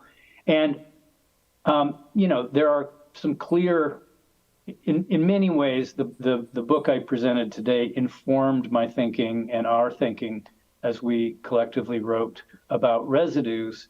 And I use in the book a case study from Brown's own campus to describe the way that residues move around. And I used a case of a gasoline station that operated on Brown's campus or adjacent to Brown's campus for decades before it got torn down and turned into an art institute, an art gallery and institute on campus. But in the meantime, there was a plume, a gas leak underground, and I don't know, I can't remember the quantity, the cubic tons, many cubic tons of soil was contaminated. And we talk a little bit about how that plume was remediated in part, but not fully, and about how the remaining contaminants continue to move downgrade and are still present, even though millions of dollars were spent remediating the site. And it doesn't look like a gas station anymore. It's a very modernist, beautiful art gallery and teaching space. And the history of that, environmental history of that space is really only visible now to people walking by who may happen to notice the several manhole covers that are dotting the sidewalk as you walk past the building. And those, of course, are the monitoring wells that the engineers put in place so they could track the remaining contaminant plume as it continues to move down the hill.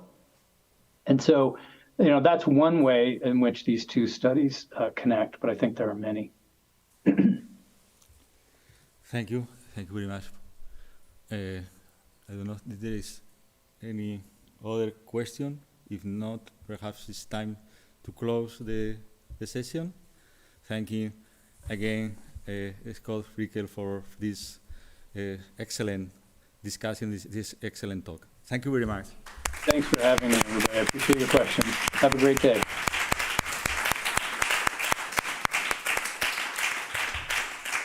Thank you.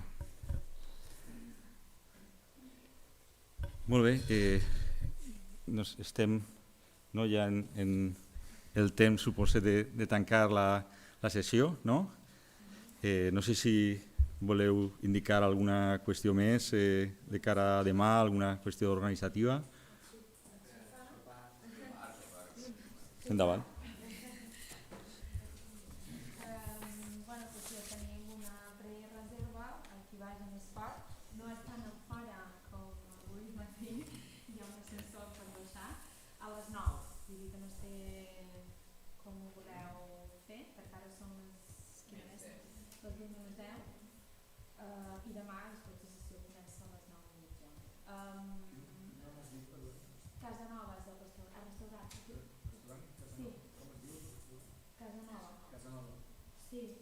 I està aquí baix davant de l'estació marítima, de fet, com us he deixat l'autobús més o manco, doncs allà baix. I per esquí, hi ha un ascensor, en esquí vau anar a fer una cervesa, en el trueno, doncs allà al costat hi ha un ascensor que baixa per qui no vulgui baixar i després pujar les escales. Vull dir que si voleu que anem allà directament a les 9, o si no, si algú vol anar al hotel i el que sigui, i si no, qui vulgui, directament allà.